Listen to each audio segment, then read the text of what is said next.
25 জানুয়ারি রাত 12টা। বেশ কয়েকটা কালো গাড়ি ছুটে আসছে।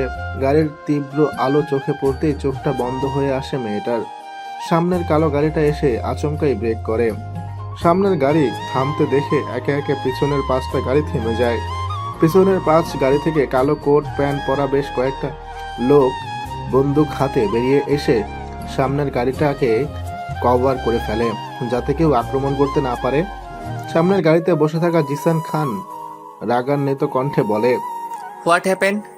ড্রাইভার কোনো উত্তর দেয় না। জিসানের কথায় বাইরে থেকে এক বডিগার্ড বলে, স্যার, রাস্তার মাঝখানে একটা মেয়ে পড়ে আছে। জিসান বিরক্তি নিয়ে গাড়ি থেকে বের হয়ে আসে, পকেটে হাত ভরে গাড়িতে হেলান দিয়ে দাঁড়ায়। একটা মেয়ে বডিগার্ড ডালিকে ইশারায় চেক করতে বলে। ডালি রাস্তায় পড়ে থাকা মেয়েটার দিকে এগিয়ে গিয়ে তুলে দেখে এখনো শ্বাস নিচ্ছে, তার মানে বেঁচে আছে, শুধু জ্ঞান হারিয়েছে। ডালি বলে, তার মেয়েটা বেঁচে আছে, জ্ঞান হারিয়েছে মনে হচ্ছে, মাথা থেকে রক্ত পড়ছে। পানি দাও চোখে মুখে। গম্ভীর গলায় বলে জিসান। এক বডিগার্ড গাড়ি থেকে পানির বোতল নিয়ে ডালির হাতে দেয়। ডালি পানি নিয়ে মেয়েটার চোখে মুখে ছিটিয়ে কিছুটা পানি খাইয়ে দেয়। কিছুক্ষণ পর মেয়েটা পিটপিট করে তাকায়। তার চারপাশে এত কালো ড্রেস পরা লোক দেখে ভরকে যায় মেয়েটা। ঝটপট উঠে দৌড়ে গিয়ে সামনে থাকা মানুষটাকে জড়িয়ে ধরে। ডালি সহ বাকি বডিগার্ড হা হয়ে যায় মেয়ের এমন কাণ্ডে। এক বডিগার্ড তার পাশের বডিগার্ডকে ফিস ফিস করে বলে, আজ মেয়েটা শেষ। জিসান বিরক্ত হয়ে দাঁড়িয়ে আছে, তখন মেয়েটা বলে ওঠে, প্লিজ প্লিজ আমাকে বাঁচান কালামিয়া, প্লিজ আমাকে বাঁচান। মেয়ের মুখে কালামিয়া শুনে বডিগার্ডগুলো ভয়ে চুপসে যায়। এক বডিগার্ড ডালির কানে ফিস ফিস করে বলে, আরে আমাদের স্যার তো সাদা মিয়া, এই মিয়া কালো মিয়া বলছে কেন? চুপ কর। ডালি আস্তে করে ধমকে বলে। জিসান মেয়েটাকে নিজের কাছ থেকে ছাড়িয়ে এবার পা থেকে মাথা পর্যন্ত দেখে। গায়ে বিয়ের সাজ দেখেই মনে হচ্ছে বিয়ের পিড়ি থেকে ভেগেছে এই মেয়ে। দেখতে অনেক কিউট। জিসান কিছুক্ষণ তাকিয়েই থাকে মেয়েটার মুখের দিকে। মেয়েটা ভ্রু কুঁচকে জিসানের দিকে তাকিয়ে ভাব নিয়ে বলে, আমি জানি আমি অনেক সুন্দরী কিউটের ডিব্বা, তাই বলে এমন করে দেখতে হবে নাকি কালামিয়া? মেয়েটার কথায় জিসান ভ্রু কুঁচকে তাকায়, তবে এখনো চুপ করেই আছে জিসান। জিসানকে কোনো কথা বলতে না দেখে মেয়েটা বলে, এই কালামিয়া, আপনি কি বোবা? কথা বলতে পারেন না? ইস, এত সুইট একটা লোক কথা বলতে পারে না, ব্যাপারটা দুঃখজনক। ভাই, এই মেয়ের আজ শেষ দিন। এত কথা কি করে বলছে? চিনে না নাকি জিসান স্যারকে? এক বডিগার্ড ফিস ফিস করে বলে আরেকজনকে, এই কালামিয়ার দলবল, আপনারা তো কথা বলতে পারেন নাকি? কিছু তো বলুন। এত কিউট একটা মেয়ে হেল্প চাইছে আর আপনারা চুপ করে আছেন। জিসান ডালিকে ইশারায় বলে মেয়েটাকে আর এত রাতে এখানে কি করে জিজ্ঞেস করতে। জিসানের কথায় ডালি মেয়েটার কাছে এসে বলে, এই মেয়ে, তোমার নাম কি? আর এখানে এত রাতে কি করছো? ডালির কথায় মেয়েটা কাঁদো কাঁদো হয়ে বলে। আপু গো, কি বলবো দুঃখের কথা। মেয়েটাকে থামিয়ে ডালি বলে, দুঃখ না, দুঃখ হবে। এ কি ব্যাপার, তো শুনেন আপু আমার দুঃখের কথা। আমার আব্বু আম্মু নেই, সেই ছোটবেলায় আমাকে একা রেখে চলে গেছে। ছোট থেকে মামা মামির কাছে মানুষ হয়েছি জানো আপু। আমি মামির সব কাজ করে দিতাম, তারপরে আমায় খেতে দিত, তাতেও আমার কোনো আপত্তি ছিল না গো আপু। কিন্তু এখন টাকার লোভে এক বুইড়া বেটার লগে আমার বিয়া দিচ্ছিল গো। অনেক কষ্টে বাসা থেকে বেরিয়ে চলে এসেছি। আমি কোনো দিন ওই বাড়িতে যাব না, গেলেই বুইড়ার লগে ধইরা বাইন্দা বিয়ে দিবে। আচ্ছা আপু, তুমিই বলো, আমার মতো কিউট সুইটকে বিয়ে করার অধিকার কি ওই টাকলা বুইড়ার আছে? তুমিই বলো। ডালি কি উত্তর দিবে কিছুই বুঝতে পারছে না, তবুও বলে, নানি, হ্যাঁ তুমি ঠিক বলছো আপু, ওই বুইড়ার অধিকার নাই আমার মতো সুন্দরীকে বিয়ে করার। আমার জামাই হওয়ার অধিকার তো এই খাম্মা চিকনার মতো ছেলের আছে। শেষের কথাটা লজ্জা লজ্জা ভাবে আর জিসানকে দেখিয়ে বলে মেয়েটা। মেয়েটার কথা শুনে সবাই ভ্যাবাচাকা খেয়ে যায়। জিসান তো বিরক্ত হয়ে সব দেখছে শুনছে। ডালি ভ্যাবাচাকা খেয়ে বলে, তোমার নাম কি? আর তোমার মাথা ফাটলো কি করে? আমার নাম মিহু, আর আমি যখন প্রাণপণে পালাছিলাম তখন রাস্তায় পড়ে যাই, তখন মাথা ফেটে গেছে। মিহু চমকে পিছনে তাকিয়ে দেখে কালামিয়া কথা বলছে। অবাক হয়ে বলে, ও মা কালামিয়া, আপনি কথা বলতে পারেন? আপনি বোবা না? জিসান বিরক্ত চোখে তাকায় মিহুর দিকে। ডালি নিজের মনের প্রশ্ন চেপে রাখতে না পেরে এবার বলেই দেয়, তুমি স্যারকে কালা মিয়া বলছো কেন? স্যার তো যথেষ্ট ফর্সা। আরে দেখো না, পায়ের জুতো থেকে সানগ্লাস পর্যন্ত সব কালো পরে আছে, সঙ্গে এতগুলো লোককেও কালো পরিয়ে রাখছে, তাই ওনার নাম কালা মিয়া। সুন্দর তাই না? Shut up. অনেকক্ষণ ধরে এই মেয়ের বকবক শুনেছি। একে জিসান আর কিছু বলতে নিবে তার আগেই মিহু বলে, ওই মিয়া, ওই ধমকান কাকে? হ্যাঁ, আমি কি ভয় পাই নাকি? বেশি বলে ফেলছো তুমি। আমি বেশি বলছি না, আমি ঠিক বলছি। আর একটু হলে আমাকে গাড়িতে চাপা দিয়ে মেরে ফেলতো। আবার আসছে দেখো বড় বড় কথা বলতে। তুমি জানো তুমি কার সঙ্গে কথা বলছো? আমি জেনে কি করব? আপনি কোন লাট সাহেব? হ্যাঁ, চুপ করে, স্যার রেগে গেলে আজকে তোমাকে আস্ত রাখবে না। পাশ থেকে ডালি মিনমিন করে বলে, এই লোক আমাকে আস্ত না রাখার? নাম জিসান খান। এই যে ঢিস ঢিস করে গুলি করে মানুষ মারে ওই লোকটা? হ্যাঁ। ও আচ্ছা, কি? মিহু ভয়ে জিসানের দিকে তাকায়। জিসান রাগে চোখে মিহুর দিকে তাকিয়ে আছে। মিহু মুখে জোর করে হাসি আনার চেষ্টা করছে, কিন্তু হাসি আসছেই না। মাথাটা এবার ঝিমঝিম করা শুরু করেছে। চারিপাশ আরো বেশি অন্ধকার লাগছে। জিসান কিছু বলতে যাবে তার আগেই মিহু ঢলে পড়ে জিসানের বুকে।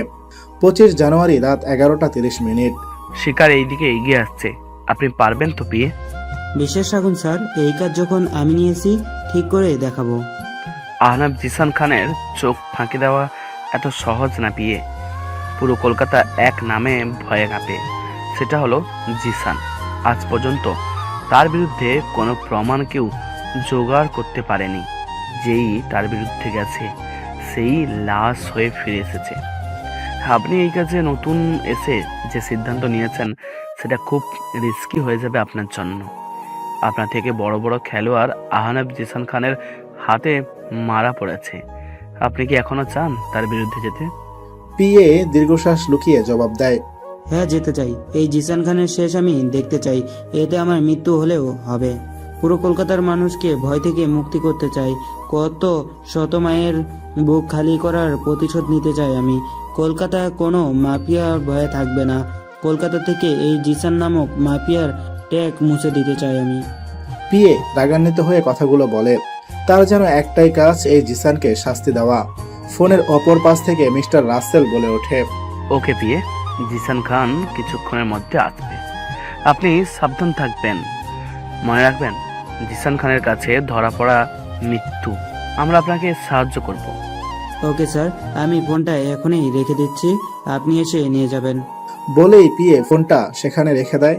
নিজেকে আরো একবার দেখে নেয় সব ঠিকঠাক আছে কিনা, আর নিজে নিজে বলে, মিস্টার জিসান খান, তুমি যত বড়ই মাফিয়া হও না কেন, আমার হাত থেকে তোমাকে কেউ বাঁচাতে পারবে না। সব পাপের শাস্তি তুমি এবার পাবে। Just wait and see. চোখ খুলে চারিদিক দেখে খুব অচেনা মনে হলো মিহুর কাছে। এই রুম আগে কখনো দেখেনি ও। এত বড় রুম, চোখ বড় করে দেখছে মিহু। আরে বাস, এই রুম দেখে অনেক বড়, ফুটবলও খেলা যাবে। কিন্তু এই বাসা কার? কে নিয়ে এলো আমাকে এখানে? মিহু ভাবতে ভাবতে উঠে দাঁড়ায় বেড থেকে। উঠেই নিজের দিকে খেয়াল করে দেখে গায়ে একটা টি শার্ট আর ট্রাউজার। চমকে উঠে মিহু, কারণ তার খুব ভালো করে মনে আছে গতরাতে মিহু বিয়ের সাজে পালিয়েছিল, আর নিজে সে এগুলো পরেনি। তাহলে কি মিহুর সঙ্গে খারাপ কিছু হয়েছে? ভেবেই মাথায় হাত দিয়ে বসে পড়ে মিহু। তখন খেয়াল করে মাথায়ও ব্যান্ডেজ করা। আস্তে আস্তে কাল রাতের কথা মনে করতে থাকে মিহু। মাফিয়া জিসান খানের সামনে পড়েছিল, তারপরে না বুঝেই অনেক কথা শুনিয়েছিল জিসানকে। জিসানের পরিচয় জানার পর মিহু জ্ঞান হারায়। তাহলে কি জিসান এনেছে মিহুকে তার বাসায়, আর নিয়ে এসে নিজের ড্রেস পাল্টে দিয়েছে? ভেবেই কান্না পাচ্ছে মিহুর। না, আমি কান্না করব না। এই জিসান খানকে আমি ছাড়বো না। আমার দুর্বলতার সুযোগ নিয়ে আমার সঙ্গে খারাপ কাজ করেছে। মাফিয়া বলে কি যা নয় তাই করবে নাকি? দেখাচ্ছি মজা।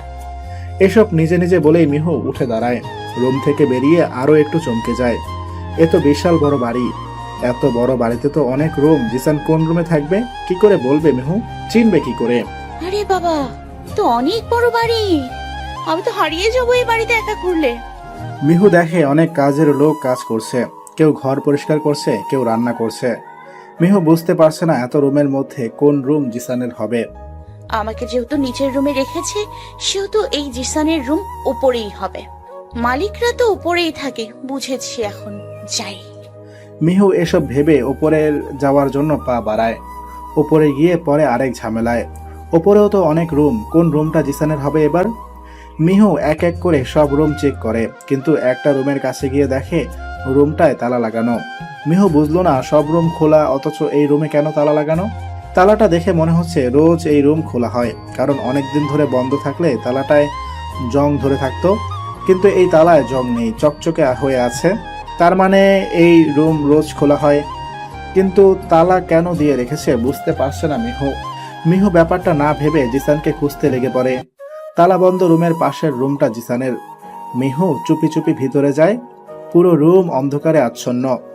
মিহু চুপি চুপি এগিয়ে যেতে লাগে জিসানের দিকে, কিন্তু ফ্লোরে কিছু পড়েছিল, তাতে পা আটকে মিহু ধপাস করে বেডে পড়ে।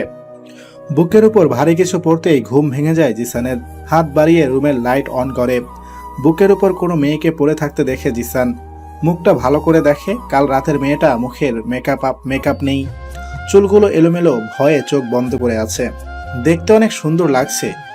মাহিরের কাছে কিছুক্ষণ একভাবেই তাকিয়ে থেকে কি যেন ভেবে এক ঝটকায় দূরে ফেলে মিহুকে জিসান। জিসানের ধাক্কায় মিহু বেডের নিচে পড়ে আর ব্যথায় আহ বলে ওঠে। জিসান রেগে বলে, এই মেয়ে, তুমি এই রুমে কি করছো? সাহস কি করে হয় তোমার আমার অনুমতি না নিয়ে আমার রুমে প্রবেশ করার? এই, আপনি চুপ করেন তো। আল্লাহ গো, আমার কোমরটা গেল গো। এত জোরে কেউ ধাক্কা দেয়? দেখেন, আমার কোমর গেল। এখন আমাকে কোনো হ্যান্ডসাম ছেলে বিয়ে করবে না, সেই মামির পছন্দ করা টাকলা কাকুকেই বিয়ে করতে হবে। না, এ হতে পারে না। তার আগে আমি নিজেকে শেষ করে দিব। চিনিকে। শাট আপ স্টুপিড, তোমার কি ভয় করছে না? তুমি জানো তুমি কার রুমে এসে এসব ফালতু কথা বলছো? আপনার লজ্জা করছে না? রাতে একটা মেয়ের সর্বনাশ করে এখন ন্যাক্কা সাজছেন। মিহু রেগে তেরে এসে বলে। হোয়াট? সর্বনাশ? কিসের সর্বনাশ? আর কার সর্বনাশ? কনফিউশন হয়ে জিজ্ঞেস করে জিসান। কার মানে কি? হ্যাঁ, আমার। আমার রাতে আপনি আমার সঙ্গে খারাপ কাজ করেছেন, আবার এই ড্রেসও পাল্টে দিয়েছেন। বুঝি না ভেবেছেন আমি? এখন আবার কি হবে? কে বিয়ে করবে আমাকে? জিসান এবার বুঝলো মিহু কোন সর্বনাশের কথা বলছে। রেগে জিসান মিহুর কাছে এসে বলে, স্টুপিড একটা, তোমার মতো মেয়ের সঙ্গে এই মাহির ওইসব করবে? How funny. তোমার এই ড্রেস ডালি চেঞ্জ করে দিয়েছে, আর এই মাথায় ব্যান্ডেজ ডালি করে দিয়েছে। আমি জাস্ট তোমাকে আমার বাসায় নিয়ে আসার পারমিশন দিয়েছি। এর বাইরে তুমি মরলে বাঁচলে এতে আমার কিচ্ছু যায় আসে না। Mind it. বেরিয়ে যাও আমার রুম থেকে। এরপরে আমার রুমে আসার সাহস দেখাবে না গো। জিসানের এমন রাগ নিয়ে কথা বলায় মিহু মুখ ফুলিয়ে রুম থেকে বেরিয়ে যায়। রুম থেকে বেরিয়ে গিয়ে নিজে নিজে বলে, আসছে দেখো, আমার রুমে আসার সাহস দেখাবে না। 100 বার যাব, অনেকবার যাব। কি করবি? কি করবি? কর শালা। বিড়বিড় করতে করতে নিচে নেমে আসে মিহু। এই জিসানের উপর খুব রাগ লাগছে তার। রুমেই তো গেছে, চুরি তো করতে যায়নি। জিসানের 14 গোষ্ঠীর ষষ্ঠী পুজো করছিল, ঠিক তখন কেউ একজন বলে, কি মিউ, এখন কি অবস্থা, কেমন আছো? মিহু তাকিয়ে দেখে ব্ল্যাক কোট প্যান্ট পরা এক মেয়ে। মিহু মনে করার চেষ্টা করলো এই মেয়েকে, তখনই মনে পড়েও গেল এই ডালি। মিহু মুখে হাসি নিয়ে বলে, এই তো আপু ভালো, কিন্তু আমাকে এখানে কে নিয়ে এসছে আপু? জিসান শাল, তুমি খুব লাকি মিউ। এই প্রথম জিসান স্যার কোনো মেয়েকে তার বাসায় নিয়ে এসেছে, এমনকি থাকার অনুমতিও দিয়েছে। ডালি আর কিছু বলতে যাবে তার আগেই ওপর থেকে জিসান বলে, থাকতে দিয়েছি এর মানে এই না বসে বসে খাবে। এই বাড়িতে থাকতে হলে এই বাড়ির কাজে হাত লাগাতে হবে।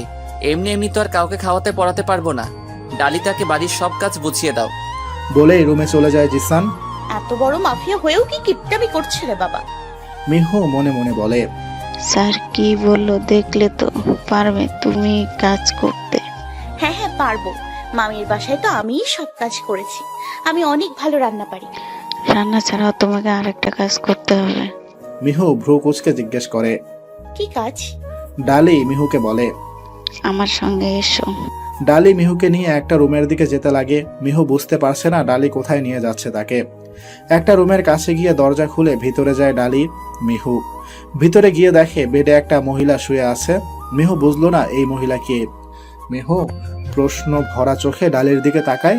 ডালি বলে, এটা স্যারের আম্মু মাহিরা খান, উনি প্যারালাইসিস। কোনো এক দুর্ঘটনা এমন হয় ওনার। কথা বলতে পারে না, কিন্তু সব কথা শুনতে পারে, বুঝতে পারে, হাঁটাচলা করতে পারে না।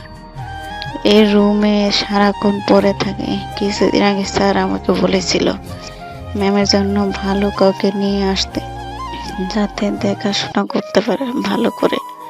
আমার মনে হয় তুমি এই কাজ ভালো পারবে।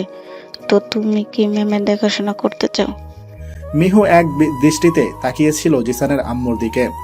ডালির কথায় মিহু বলে, পারবো আন্টি, সব কিছু আমি করব আজ থেকে। মিহুর কথায় ডালি মুচকি হাসে। জিসান খাবার টেবিলে বসে নাস্তা করছে। মিহু কিছুটা দূরে দাঁড়িয়ে আছে। তখনই একটা লোক আসে। হ্যাঁ জিসান। ছোট আব্বু, তুমি কখন এলে? আসো নাস্তা করো। জিসানের ছোট আব্বু আরিয়ান খান। জিসান এই আরিয়ান খানকেই অন্ধের মতো বিশ্বাস করে। আরিয়ান খান যা বলে তাই মেনে চলে জিসান। আরিয়ান খান একটা চেয়ার টেনে বসে জিসানকে কিছু বলতে যাবে, তার আগেই চোখ পড়ে মিহুর দিকে। ভ্রু কুচকে জিজ্ঞেস করে, এই মেয়েটাকে আগে তো দেখিনি। ম্যামের দেখাশোনা করার জন্য এসেছে। জিসানের আগে ডালি বলে কথাটা। ও মিহুর পা থেকে মাথা পর্যন্ত ভালো করে দেখে আরিয়ান। মিহুর কাছে এই আরিয়ান খানের হাবভাব ঠিক মনে হলো না। জিসান আরিয়ান নাস্তা করছে আর টুকটাক কথা বলছে কিছু একটা নিয়ে। খাওয়া শেষে জিসান আরিয়ান ডালি বেরিয়ে যায়। বাকি কাজের লোক সবকিছু গুছাতে ব্যস্ত হয়ে পড়ে। এই সুযোগে মিহু আবার জিসানের রুমের দিকে পা বাড়ায়।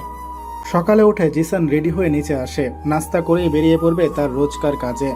মিহু আজ নাস্তা বানিয়েছে, সব টেবিলে সুন্দর করে সাজিয়ে রেখেছে। জিসান তারা দিয়ে টেবিলে বসে।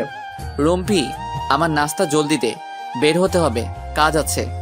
মিহু হুট করেই বলে ওঠে, আজ আবার কিসের কাজ? আজ না শুক্রবার? কাজ বাদ দিয়ে নামাজ পড়তে যাবেন। জিসান বিরক্তি নিয়ে বলে, এখন কি তুমি আমাকে বলে দিবে আমি কোন দিন কি করব না করব? আমি বলার কে? যেটা সত্যি কথা সেটাই বলেছি। এখন আপনি শুনবেন কি শুনবেন না সেটা আপনার বিষয়। Shut up stupid. থাকতে দিয়েছি বলে মাথায় চড়ে বসো না। আর তুমি ভুলে যাবে না কার সঙ্গে কথা বলছো। রেগে বলে জিসান। পাপী লোক একটা, পাপের কাজেই তো ডুবে আছে, নামাজ পড়ার সময় কই? মিহু মনে মনে বলে। মুখ ফুটে মিহু আর কিছু না বলে বড় একটা মুখ ভেঙচি দিয়ে রান্নাঘরে চলে যায়। জিসানের আম্মুর জন্য স্যুপ বানাচ্ছে আর জিসানের 36টা বাজাচ্ছে মিহু। বাসায় থাকতে দিয়েছে বলে কি মাথা কিনে নিয়েছে নাকি? আর কি বলে? হ্যাঁ, তুমি ভুলে যাবে না কার সঙ্গে কথা বলছো। কোন লাট সাহেব রে তুই, যে তোর সঙ্গে কথা বলতে পারবো না?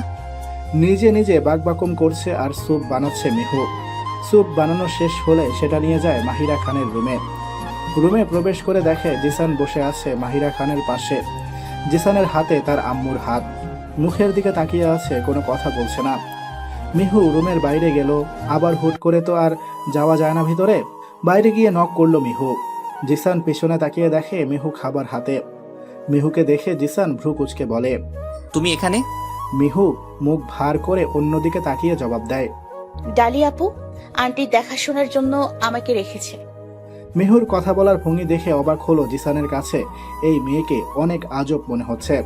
আজ পর্যন্ত যত মেয়ের সঙ্গে কথা বলেছে জিসান, সব মেয়েগুলাই হা করে তাকিয়ে থেকেছে জিসানের দিকে। আর এই মিহু কিনা জিসানকে রাগ দেখাচ্ছে। এত সাহস পাচ্ছে কই সেটাই বুঝতে পারছে না জিসান। মিহু দেখে জিসান তার দিকে ভ্রু কুচকে তাকিয়ে আছে। সেটা দেখে মিহু আরেক দফা মুখ ভেঙচি দিয়ে দেয়। জিসান এবার উঠে দাঁড়ায়। মিহু কিছুটা ভয় পায় কিন্তু প্রকাশ করে না। জিসান মিহুর অনেকটা কাছে চলে যায়। মিহুর নিঃশ্বাস নিতে কষ্ট হতে লাগে, তবুও মুখের ভাব ডোন্ট কেয়ার টাইপ। জিসান কিছু না বলেই মিহুর পাশ কেটে চলে যায় বাইরে। মিহু যেন ফাপ ছেড়ে বাঁচে। স্যুপের বাটি নিয়ে মারিয়া খানের কাছে গিয়ে বসে মিহু। স্যুপ খাইয়ে দিতে দিতে মিহু বকবক করে, আপনার ছেলেটা না বড্ড আজব, কখন কি করে বোঝাই যায় না। আচ্ছা, আপনার ছেলে এত কম কথা বলে কেন বলুন তো? কথা বলতে জানে না নাকি? সব সময় মুখটা বাংলার পাঁচের মতো করে রাখে। আমি বলে রাখছি আন্টি, আপনার কপালে বৌমা জুটবে না। আরে এমন খারুচ মার্কা ছেলেকে কোন মেয়ে বিয়ে করবে বলুন তো? দেখতে সুন্দর হলে কি হবে, মুখে তো সবসময় তিতা তিতা কথা। আচ্ছা ছাড়েন আপনার ছেলের কথা, আপনি তাড়াতাড়ি সুস্থ হয়ে উঠুন তো। আমার মনে হয় কি আপনার ছেলে আপনাকে খুব প্রয়োজন, আপনার ভালোবাসার খুব প্রয়োজন। আপনার ছেলে তো অনেক টাকা, এখনো আপনাকে ঠিক করতে কেন পারলো না বুঝছি না। গত 12 বছর ধরে কেউ এমন হয়ে পড়ে থাকে? সময়টা একটু বেশি হয়ে গেল না? মেডিসিনের কি কাজ করে না নাকি? মিহু এমন হাজারো কথা বলতে থাকে, কিন্তু অপর পাশ থেকে কোনো উত্তর আসে না, শুধু ফ্যাল ফ্যাল করে তাকিয়ে থাকা দুটো চোখ ছাড়া। মিহু এই চোখের ভাষা বুঝতে পারে, এই চোখে অনেক মায়া, ভালোবাসা, কষ্ট, আফসোস লুকিয়ে আছে। মিহুর মনে হয় মাহিরা খানের এই চোখ অনেক কিছু জানে, দেখেছে। সুস্থ হয়ে ওঠার আপ্রাণ চেষ্টা, কিন্তু উনি সুস্থ হয়ে উঠছে না। মিহু সুইপ খাওয়া শেষ করে মুখ মুছে দিতে দিতে বলে, আমি আপনাকে সুস্থ করে তুলবো, দেখবেন একদিন আপনিও হেঁটে বেড়াবেন, অনেক অনেক কথা বলবেন আমার মতো। আচ্ছা, আমি যে আপনার কাছে এসে এত বক বক করি, আপনার বিরক্ত লাগে না? কিন্তু আমি কথা দিচ্ছি আপনাকে, আপনি এখন আমার বক বক শুনুন, আপনি সুস্থ হবেন, দিয়ে আমি আপনার বক বক শুনবো, পাক্কা। মিহুর এসব কথা শুনে চোখ থেকে এক ফোঁটা পানি গড়িয়ে পড়ে মাহিরা খানের। মিহু বুঝতে পারলো এই চোখের পানি কষ্টের নাকি সুখের। মিহু পরম যত্নে চোখের পানি মুছিয়ে দিয়ে বলে, এই এই চোখে পানি মানায় না আন্টি। আচ্ছা, আমি আপনাকে মামনি বলি? আন্টি আন্টি করতে না আমার কেমন জানি লাগে। আচ্ছা মামনি বলি। আচ্ছা মামনি, এবার মেডিসিনটা খেয়ে নিন তো। মিহু মামনিকে মেডিসিন খাইয়ে দিয়ে ভালো করে কম্বল গায়ে দিয়ে বাইরে যাওয়ার জন্য উঠে দাঁড়ায়। তখনই বাইরে দরজার সামনে থেকে কেউ সরে গেল মনে হলো মিহুর। মিহু তাড়াতাড়ি বাইরে বেরিয়ে এদিক সেদিক দেখলো, কিন্তু কাউকেই দেখতে পেল না। তাহলে মিহুর মনের ভুল, নাকি সত্যিই কেউ লুকিয়ে দেখছিল তাকে? বড্ড রহস্যময় লাগছে মিহুর কাছে। এই বাড়িটা কেন মনে হচ্ছে এই বাড়িতে কিছু একটা চলছে সবার চোখের আড়ালে। এমনকি জিসান খানও জানে না এই বিষয়ে। কি হতে পারে কি এই বাড়ির রহস্য? দেখতে দেখতে 15 দিন কেটে যায় মিহুর জিসানের বাড়িতে। এর মধ্যে জিসানের সঙ্গে টুকটাক কথা কাটাকাটি হয়েছে। সামনে পড়লে মিহু এখন মামনির রুমেই সময় কাটায় বেশি। মিহুর এখনো মনে হয় কেউ নজর রাখে তার উপর। যখনই মামনি রুমে যায় মিহু, আচ্ছা এই মামনির রুমে কি আছে, আর কেই বা নজর রাখছে যা মিহুর চোখে এখনো পড়ছে না? এর মধ্যে মিহু জিসানকে খেয়াল করেছে, বড্ড চুপচাপ, দরকার ছাড়া কথা বলে না। মিহুর মানতে খুব কষ্ট হচ্ছে, এই লোক কিনা মাফিয়া, বিনা দোষে খুন করে একের পর এক। কিন্তু মিহুর কেন মনে হয় জিসান যা করছে তা বাধ্য হয়ে। জিসানকে কান্না করতে দেখেছে মিহু মামনির হাত ধরে। জিসান পুরো কলকাতার মানুষের কাছে যতটা ভয়ঙ্কর, ততটা না জিসান। মনের মধ্যে অনেক কষ্ট তার, সেটা মামনির কাছে আসলেই বোঝা যায়। মিস্টার রাসেল, একজনের পুরো ডিটেলস চাই আমার। কার বিয়ে? আরিয়ান খানের, জিসান খানের ছোট আব্বু আরিয়ান খান। এর পুরো ডিটেলস আমাকে দাও, আর খুব জলদি দাও। ওকে, কাজ হয়ে যাবে।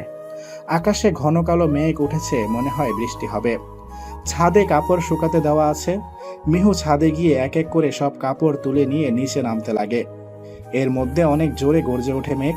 মিহু তাড়াতাড়ি সিঁড়ি দিয়ে নিচে নামতে লাগে। তাড়াহুড়োয় কারো সঙ্গে ধাক্কা লাগে মিহুর। তাকিয়ে দেখে জিসান। চোখ মুখ দেখে মনে হচ্ছে খুব রেগে আছে, লাল হয়ে আছে চোখ। মিহু কথা বাড়ালো না, পাশ কাটিয়ে নিচে যেতে লাগলো। যেতে যেতে একবার পিছনে তাকিয়ে দেখে জিসানও ছাদে চলে যাচ্ছে। মিহু নিচে এসে কাপড়গুলো রাখতেই খুব জোরে বৃষ্টি শুরু হয়ে যায়। মিহুর মনে পড়ে জিসান তো ছাদে, বৃষ্টি হচ্ছে, তাও নিচে আসছে না কেন। মিহু একটা ছাতা নিয়ে আবার ছাদে চলে যায়। ছাদে গিয়ে দেখে জিসান ছাদের রেলিং ধরে আকাশের দিকে তাকিয়ে আছে। এত জোরে বৃষ্টি পড়ছে, তাও লোকটা আকাশের দিকে কি করে তাকিয়ে আছে বুঝলো না মিহু। মিহু ছাতা নিয়ে জিসানের পাশে দাঁড়ায়। নিজের উপর বৃষ্টির পানি পড়ছে না দেখে চোখ খুলে পাশে তাকায় জিসান। পাশে মিহুকে ছাতা হাতে দাঁড়িয়ে থাকতে দেখে ভ্রু কুচকায়। মিহু বলে, বৃষ্টি পড়ছে, ঝড় হবে, আপনার রুমে চলুন। জিসান মিহুর কথায় জবাব না দিয়ে মিহুর হাতে থাকা ছাতাটা এক ঝটকায় ফেলে দেয়। সঙ্গে সঙ্গে মিহু বৃষ্টির পানিতে ভিজে চুপচাপ হয়ে যায়। মিহু বলে, এটা কি করলেন? পুরো ভিজে গেলাম তো, চলুন নিচে।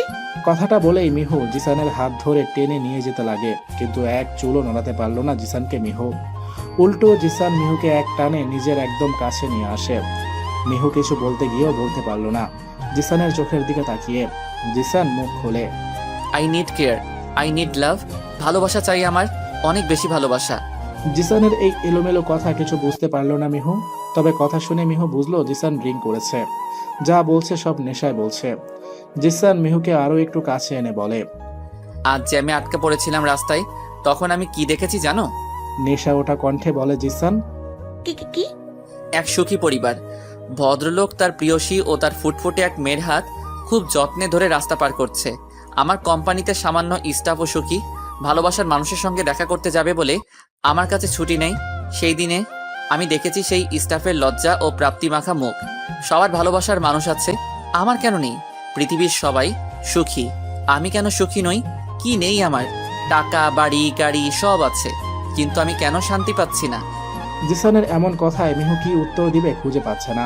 জিসান আবার বলে, আম্মু, আমার আম্মু কেন সুস্থ হচ্ছে না মিহু?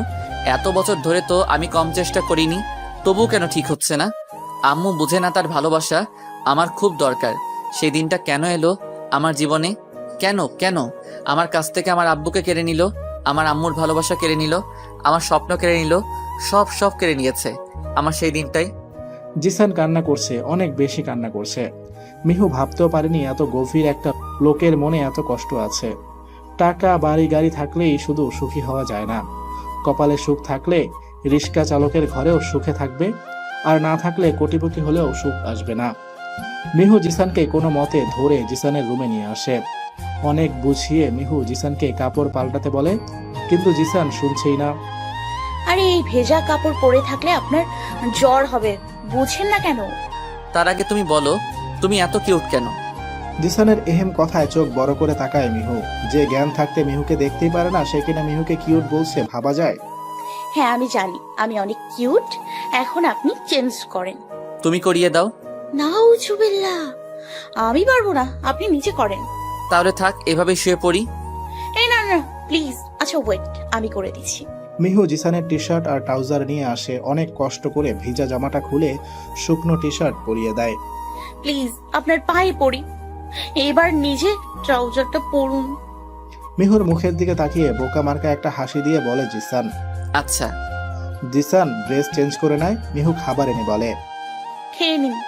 না, না মানে খেয়ে নিন জলদি, না খেয়ে ঘুমাবেন না। খেতে পারি যদি তুমি খাইয়ে দাও। মিহু কথা বাড়াল না, কারণ জানে জিসান হুঁশে নেই, কথা মানবে না। জিসানকে খাইয়ে দিয়ে শুতে বলে জিসানও গুড বয়ের মতো চুপটি করে বেডে শুয়ে পড়ে। মিহু জিসানের গায়ে চাদর দিয়ে চলে যায় নিজের রুমে। রুমে গিয়ে সবকিছু মিলাতে লাগে। জিসানের ভিতরের কষ্ট থেকে মামুনির ঠিক না হওয়া, জিসানের স্বপ্ন কি ছিল, সবকিছু। আরিয়ান খানের ডিটেলস পেয়েছি বিয়ে। গুড, এখন বলো, জলদি আমাকে বাসায় ফিরতে হবে। আরমান খান মানে জিসানের আব্বুর সৎ ছোট ভাই আরিয়ান খান। আরিয়ান খান সবসময় দেশের বাইরে থাকে, মাঝে মাঝে কলকাতা আসে জিসানের সঙ্গে দেখা করতে। জিসান এই আরিয়ান খানকে অন্ধের মতো বিশ্বাস ভরসা করে। আমার জানা মতে এই আরিয়ান খান সুবিধার মানুষ মন। আরিয়ান জিসানকে ব্যবহার করছে, বোকা জিসান বুঝতেও পারছে না, এত বড় মাফিয়া হয়েও। আর একটা কথা, আরিয়ান খানের একটা মেয়ে আছে, নাম জেসিকা জেসি। সব কথা ঠিক বললেও শেষের কথাটা মানতে পারল না পিয়ে। ভ্রু কুচকে বলে পিয়ে, আরিয়ান খান বিয়েই করেনি, মেয়ে আসবে কই থেকে মিস্টার রাসেল? না, উনি বিয়ে করেছে। আমি যেই গোয়েন্দা টিমকে তার উপর নজর রাখতে বলেছিলাম, তারা নিজের চোখে দেখেছে। এবং জেসি যেই খানের জব করে সেখানেও খবর নিয়ে দেখেছে জেসির আব্বুর নাম আরিয়ান খান। এই আরিয়ান খানের দিকে নজর রাখেন মিস্টার রাসেল। এই আরিয়ান খান বিয়ে করার সত্ত্বেও জিসান খানের থেকে লুকানো কেন? আর নিজের মেয়েকেই বা কেন লুকিয়ে রেখেছে? সব সময় আরিয়ান খানের দিকে নজর রাখবেন। এই সব কিছুর পেছনে আরিয়ান খান আছে, তা খুব ভালো করেই বুঝতে পারছি। আচ্ছা, আমি এখন যাই, বেশি বাইরে থাকা যাবে না আমার। আল্লাহ হাফেজ। কথাগুলো বলেই চলে যায় পিয়ে। এই মামা, টমেটো কত করে? 20 টাকা কেজি আফা। মিহু চোখ গরম করে বলে, ওই দোকানটাতে তো 15 টাকা কেজি দিচ্ছিল, আর তুমি 5 টাকা বেশি নিচ্ছ। আমার টমেটো টাটকা তাজা আফা। তাতে কি হয়েছে? হ্যাঁ, 50 টাকায় 5 কেজি ভরে দাও। বেশি দামাদামি করো না তো মামা, এমনিই বেশি দিয়েছি টাকা। সবজিওয়ালার সঙ্গে অনেক তর্কাতর্কি করে মিহু 50 টাকায় 5 কেজি টমেটো নিল। টমেটো নিয়ে অন্য দোকানে যেতে লাগে। ঠিক তখনই গুলির শব্দ পাওয়া যায়। গুলির শব্দে বাজারের সব মানুষ এদিক থেকে ওদিক ছুটে যাচ্ছে। মিহু বুঝতে পারছে না কি হলো হঠাৎ। যেদিক থেকে গুলি করার আওয়াজ এসেছে সেদিকে মিহু যায়। গিয়ে দেখে একটা লোক মাটিতে পড়ে মৃত্যু যন্ত্রণায় ছটফট করছে, কিন্তু কেউ এগিয়ে এসে সাহায্য করছে না। মিহু হাতে থাকা টমেটোর প্যাকেট রেখে লোকটার কাছে যায়। কি হয়েছে আপনার? কে মারলো আপনাকে? চলুন চলুন আপনাকে হসপিটালে নিয়ে যাচ্ছি। আরে আরে আপনারা তাকিয়ে কি দেখছেন? সাহায্য করুন আমাকে, লোকটা মরে যাবে হসপিটালে নিয়ে যেতে না পারলে। তাড়াতাড়ি সাহায্য করুন প্লিজ। মিহু এত করে ডাকছে আশেপাশের লোককে, কিন্তু কেউ সাহায্যের জন্য এগিয়ে আসে না। তখন একজন বলে ওঠে। এর বাঁচার কোনো অধিকার নেই। মিহু পিছনে তাকিয়ে দেখে গাড়ির সামনে হাতে গান নিয়ে বসে আছে জিসান। মিহু উঠে জিসানের কাছে এসে বলে, কার বেঁচে থাকার অধিকার আছে আর কার নেই এটা বলার আপনি কে? জন্ম মৃত্যু সব আল্লাহর হাতে, আপনি কেউ না। দেখতে চাও আমি কি কি করতে পারি?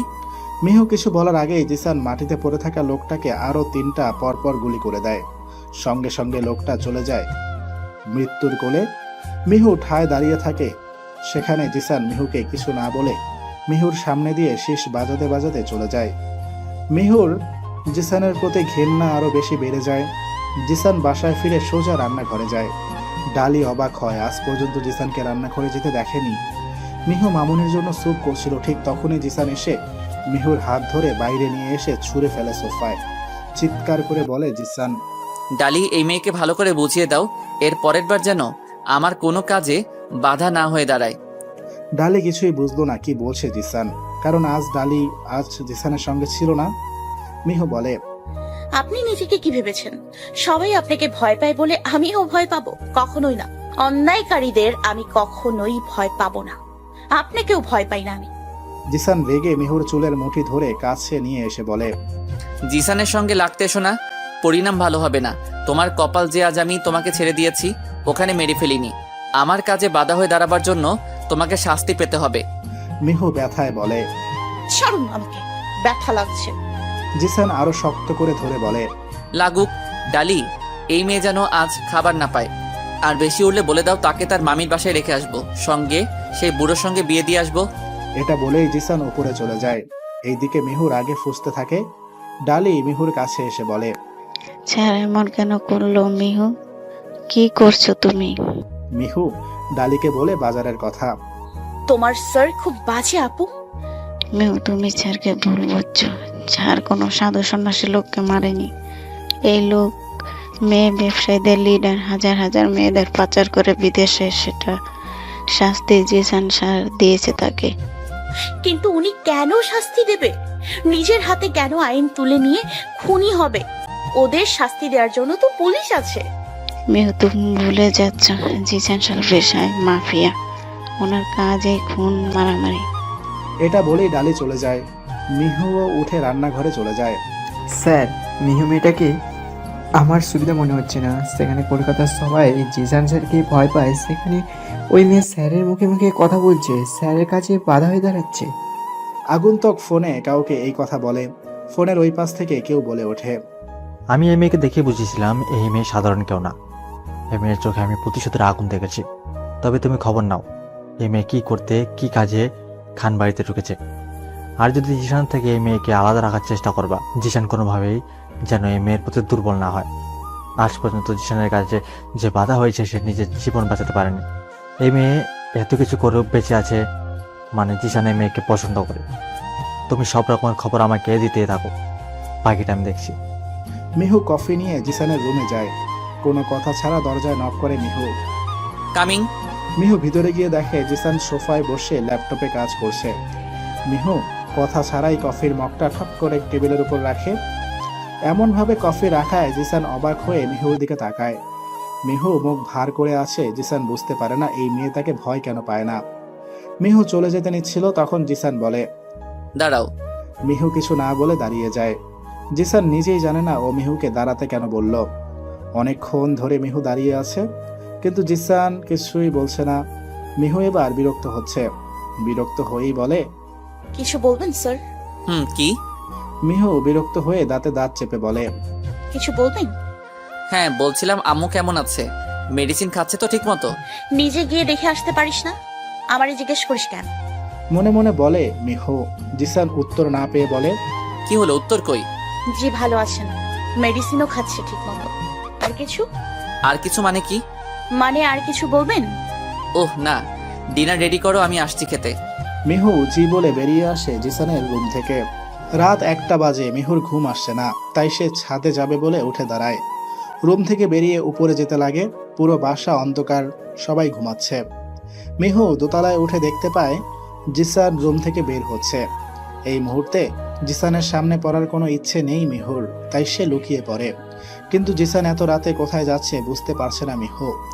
মিহু উকি মেরে দেখে মাহির সেই বন্ধ দরজা রুমটার তালা খুলছে। মিহুর কিউরিসিটি বেড়ে গেল, কি আছে এই রুমে আর কেনই বা বন্ধ করে রাখা হয় সেটা জানার আগ্রহ বেড়ে গেল মিহুর।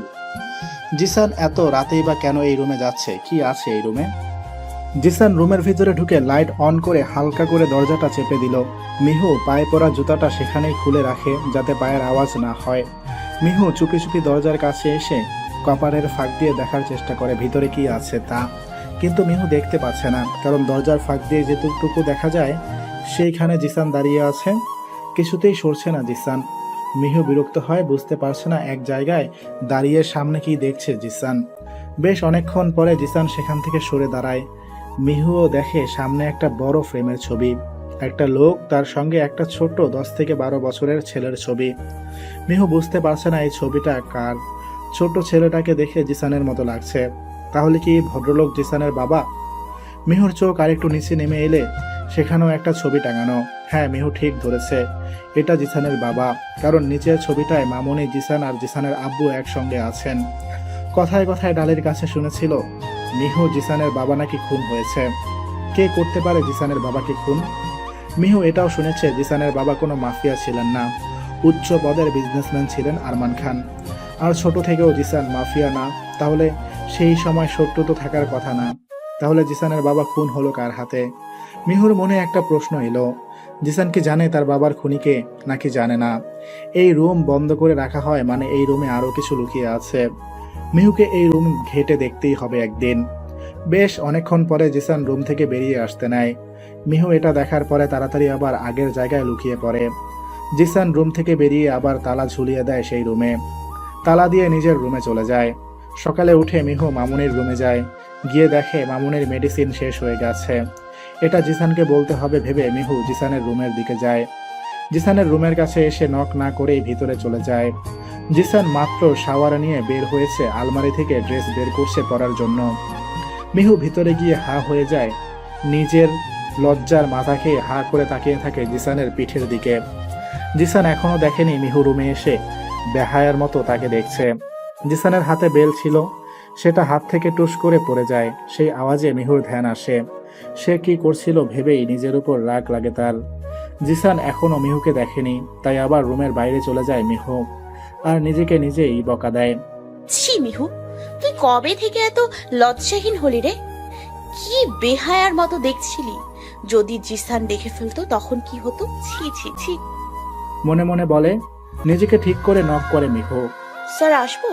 ভিতর থেকে গম্ভীর কণ্ঠে আওয়াজ আসে। ওয়েট। কিছুক্ষণ পরে আবার জিসান বলে, আসো। মিহু ভিতরে গিয়ে মাথা নিচু করে রাখে, কারণ আগের বারের মতো ভুল করবে না সে। জিসান বলে, কিছু বলবে? মিহু এক পলক জিসানের দিকে তাকায়। দেখে জিসান ড্রেস পরে নিয়েছে, তাই জিসানের চোখের দিকে তাকিয়ে বলে, মামুনির মেডিসিন শেষ হয়ে গেছে, এনে দিলে ভালো হতো। মামুনিকে? ভ্রু কুচকে বলে জিসান। দাঁতে দাঁত চেপে বলে মিহু, আপনার আম্মু। বাহ, আমার আম্মুকে মামুনিও বানিয়ে ফেলেছো। আপনার কোনো সমস্যা? না, আমার কেন সমস্যা হবে? বাট আম্মুর মেডিসিন শেষ হয়ে গেছে, এটা আগে বলনি কেন? মাত্র দেখলাম, আগে খেয়াল ছিল না। খেয়াল ছিল না বললে তো হবে না। তোমাকে রাখা হয়েছে আম্মুর সবকিছু দেখাশোনা করার জন্য, আর আম্মুর মেডিসিন শেষ হয়ে গেছে এটা আজ জানছো? গম্ভীর কণ্ঠে বলে জিসান। আজকে খাওয়ানোর মেডিসিন আছে, বাকিগুলো এনে দেবেন। কথা বলেই হনহনিয়ে বেরিয়ে চলে গেল মিহু।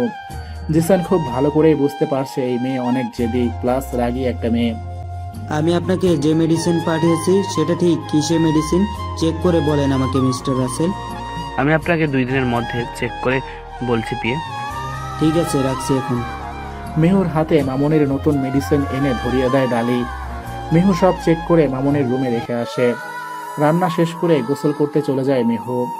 গোসল করে এসে রান্নাঘরে গিয়ে মামনির জন্য খাবার নিয়ে মামনির রুমের দিকে যায়। মিহু রুমে ঢুকতে যাবে তার আগেই রুম থেকে বেরিয়ে আসে হাতে কিছু কাপড় নিয়ে আবুল নামের এক কাজের লোক। মিহু অবাক হলো এই সময় এই লোককে মামনির রুমে দেখে। লোকটাও কেমন কাঁচুমাচু হয়ে দাঁড়িয়ে আছে। মিহু বলে, এই সময় এই রুমে মামা? ম্যামের ময়লা কাপড় নিতে এসেছিলাম। বেশ ভয়ে ভয়ে বলল আবুল। মিহু কিছু বলল না, কিন্তু সন্দেহের তালিকায় উঠে পড়ল আবুল। মিহু আর কিছু না বলে ভিতরে চলে যায়। ভিতরে গিয়ে মামুনিকে খাইয়ে দিয়ে মেডিসিন খাওয়াতে যায় মিহু, কিন্তু মেডিসিন দেখে বেশ অবাক হয়, কারণ ডালি যে ওকে মেডিসিনগুলো দিয়েছিল সেই মেডিসিন এইগুলা না। মিহু এবার খুব ভালো করে বুঝে গেল মামুনিকে কেউ ইচ্ছে করে ঠিক হতে দেয় না, ভুল মেডিসিন খাইয়ে। এই বাসার মধ্যেই কেউ আছে যে জিসানের ভালো চায় না, কিন্তু মামুনিকে ঠিক না হতে দেওয়ার কারণ কি? মামুনি কি তাহলে কিছু জানে জিসানের আব্বুর খুনের ব্যাপারে? মিটিং রুমে বসে আছে জিসান ও তার কাজের কিছু লোক। লোকগুলোর মধ্যে একটা লোক বলে ওঠে, স্যার, গোপন সূত্রে জানা গেছে আপনার বিরুদ্ধে প্রমাণ খোঁজার চেষ্টা করছে এক নতুন গোয়েন্দা টিমের মেম্বার। জিসান শয়তানি হেসে বলে, বাহ, কাজে নতুন জয়েন হয়ে জিসান খানের বিরুদ্ধে দাঁড়িয়েছে, ইন্টারেস্টিং। তো ডিটেলস কি তার? তার বিষয়ে কোনো কিছু জানা যায়নি স্যার, নাম ঠিকানা কেউ জানে না। গোয়েন্দা টিমের নতুন এসেছে, টিমে কেউ জানে না তার ব্যাপারে, শুধু এতটুকুই জানে পিএ নামে কেউ জয়েন হয়েছে। মনে মনে 2-3 বার আওড়ায় জিসান, পিএ? এই পিএর ফুল ডিটেলস আমার চাই, যে করে হোক। আর কিছুদিন সময় দিচ্ছি, এই পিএ কে আমার সামনে চাই। জিসান খানের বিরুদ্ধে যাওয়ার শাস্তি তো পেতেই হবে তাকে। মামুনির দায়িত্ব আমাকে দিন। ওনার কাপড় ধোয়া থেকে মেডিসিন কিনে আনা সবকিছুই আমি করব আজ থেকে। মিহুর এহেম কথায় অবাক হয় জিসান, ভ্রু কুচকে বলে, সব কাজের জন্য তো আলাদা আলাদা লোক রাখা আছে, তুমি একা সব করবে কেন? আমি যেটা বলছি সেটা আপনি শুনবেন কি না? জিসান মিহুর দিকে একটু তাকিয়ে থেকে আচমকায় নিজের কাছে টেনে আনে মিহুকে। মিহু জিসানের এই কাজে অবাক হয় আর নিজেকে ছাড়ানোর চেষ্টা করে জিসানের হাত থেকে। জিসান মিহুকে নিজের অনেকটা কাছে এনে মিহুর কানের কাছে মুখ নিয়ে ফিসফিস করে বলে, এত তেজ পাও কোথায় তুমি? ভয় করে না আমাকে? মিহুর রাগ নিয়ে বলতে চাইল, আমি আপনাকে ভয় পাই না, আর কখনো পাবো না। কিন্তু না, মিহুর মুখ থেকে একটু শব্দ বের হলো না। জিসানের গরম নিঃশ্বাসে কেঁপে উঠছে মিহু বারবার, গলার মধ্যে কথা আটকে যাচ্ছে। জিসান মিহুর কানে কিস করে, আবার সেই মাতাল করা ভয়েসে বলে, কি হলো মিস তেজপাতা, কোথায় গেল তোমার তেজ? জিসানের এহেম কাণ্ডে মিহু অবাকের সাত আসমানে উঠে গেছে। মিহু বুঝতে পারছে না জিসান তার সঙ্গে এমন কেন করছে। ডালির কাছে যতদূর শুনেছে জিসান মেয়েদের সম্মান করে, কারো সঙ্গে খারাপ ব্যবহার বা কাউকে পছন্দও করেনি এখনো। তাহলে তার সঙ্গে কেন এমন করছে? তাহলে কি জিসান তার উপর দুর্বল? মিহু শরীরের সমস্ত শক্তি দিয়ে জিসানকে দূরে সরিয়ে দেয়। মিহু চায় না জিসান মিহুকে নিয়ে কিছু ভাবুক। জিসান দূরে দাঁড়িয়ে মিহুর দিকে তাকিয়ে আছে। এভাবে জিসানকে দূরে ঠেলে দেওয়াটা জিসানের মোটেও পছন্দ হয়নি। মিহু জিসানকে কিছু বলার সুযোগ না দিয়ে বেরিয়ে যায় রুম থেকে। এইদিকে জিসান মিহুর যাওয়ার দিকে তাকিয়ে থেকে নিজে নিজেই বলে, জিসান খানকে আজ পর্যন্ত কোনো নারী দুর্বল করতে পারিনি, কিন্তু জানি না তোমার মধ্যে কি আছে। আমার তোমাকে চাই। এতদিন নিজেকে কন্ট্রোলে রাখলেও দিন দিন তোমার প্রতি আমার অনুভূতি বাড়তেই থাকছে। জিসান খানের তোমাকে চাই, আর জিসান খান একবার যেটা চাই বলে সেটা সে নিয়েই ছাড়ে, যে করেই হোক। সময় যাচ্ছে নিজ গতিতে। মিহু এখন মামুনির সব কিছু করে, কাউকে করতে দেয় না। মিহু বুঝে গেছে এই বাসার কেউ মামুনিকে সুস্থ হতে দিবে না। সে চায় না জিসানের ভালো। এতদিন মামুনি যে মেডিসিন খাওয়ানো হতো সেটা সুস্থ করার না, উল্টো আরও অসুস্থ করে দেওয়ার। দেখতে দেখতে 2 মাস কেটে যায়। এই 2 মাসে জিসান মিহুকে অনেক বিরক্ত করেছে। মিহু বুঝে জিসান মিহুকে পছন্দ করে। আগে বাধা দিলেও এখন আর বাধা দেয় না জিসানকে। এখন মিহুই চাইছে জিসান তাকে প্রপোজ করুক। মিহু আগের মতো আর জিসানের উপর রাগ দেখায় না। সকালে জিসান নাস্তা করার জন্য নিচে আসে। টেবিলে বসতেই মিহু জিসানকে নাস্তা বেড়ায়, আলু পরোটা ভাজি ভুনা খিচুড়ি। যদিও অনেকদিন এমন নাস্তা খায়নি জিসান, কিন্তু মিহু বানিয়েছে ভেবে এক টুকরো মুখে দেয়। জিসান খাবার মুখে দিয়ে বেশ অবাক হয়, তবে কিছু না বলে এবার খিচুড়ি মুখে দেয়। এবারও অবাক হয় জিসান। জিসান ভাবতেও পারেনি মিহু তার মায়ের হাতের রান্নার মতো রান্না করতে জানে। এই খাবারের স্বাদ একদমই জিসানের মায়ের হাতের রান্নার মতো। অনেকদিন পর এমন খাবার পেয়ে তৃপ্তি করে খেলো জিসান। অন্য দিনের চেয়ে আজ একটু বেশি খেলো। খাওয়া শেষে জিসান মিহুর দিকে তাকিয়ে বলে, থ্যাংক ইউ মিহু, আমাকে আমার মায়ের হাতে রান্নার স্বাদ দেওয়ার জন্য। আমি ভাবতে পারিনি তুমি আমার মায়ের মতো রান্না করো। কিন্তু আমি তো এই রান্না করিনি। জিসান ভ্রু কুচকে বলে। তাহলে কে রান্না করেছে? মিহু মুচকি হেসে বলে, চোখ বন্ধ করুন। কি পাগলামি এটা মিহু? আরে করুন না। জিসান মিহুর কথায় চোখ বন্ধ করে।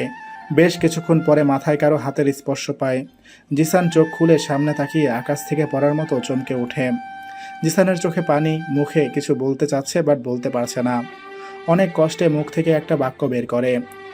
আম্মু। জিসানের আম্মু চোখে পানি আর মুখে হাসি নিয়ে ছেলের দিকে তাকিয়ে আছে, হুইল চেয়ারে বসে। জিসান তার আম্মুকে জাপটে ধরে হাউমাউ করে কান্না করে দেয়।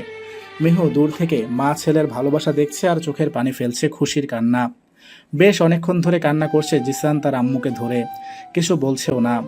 মিহু এবার নিজের চোখের পানি মুছে জিসানের কাছে গিয়ে বলে, দেখি উঠুন তো, ছাড়ুন আমার মামনিকে।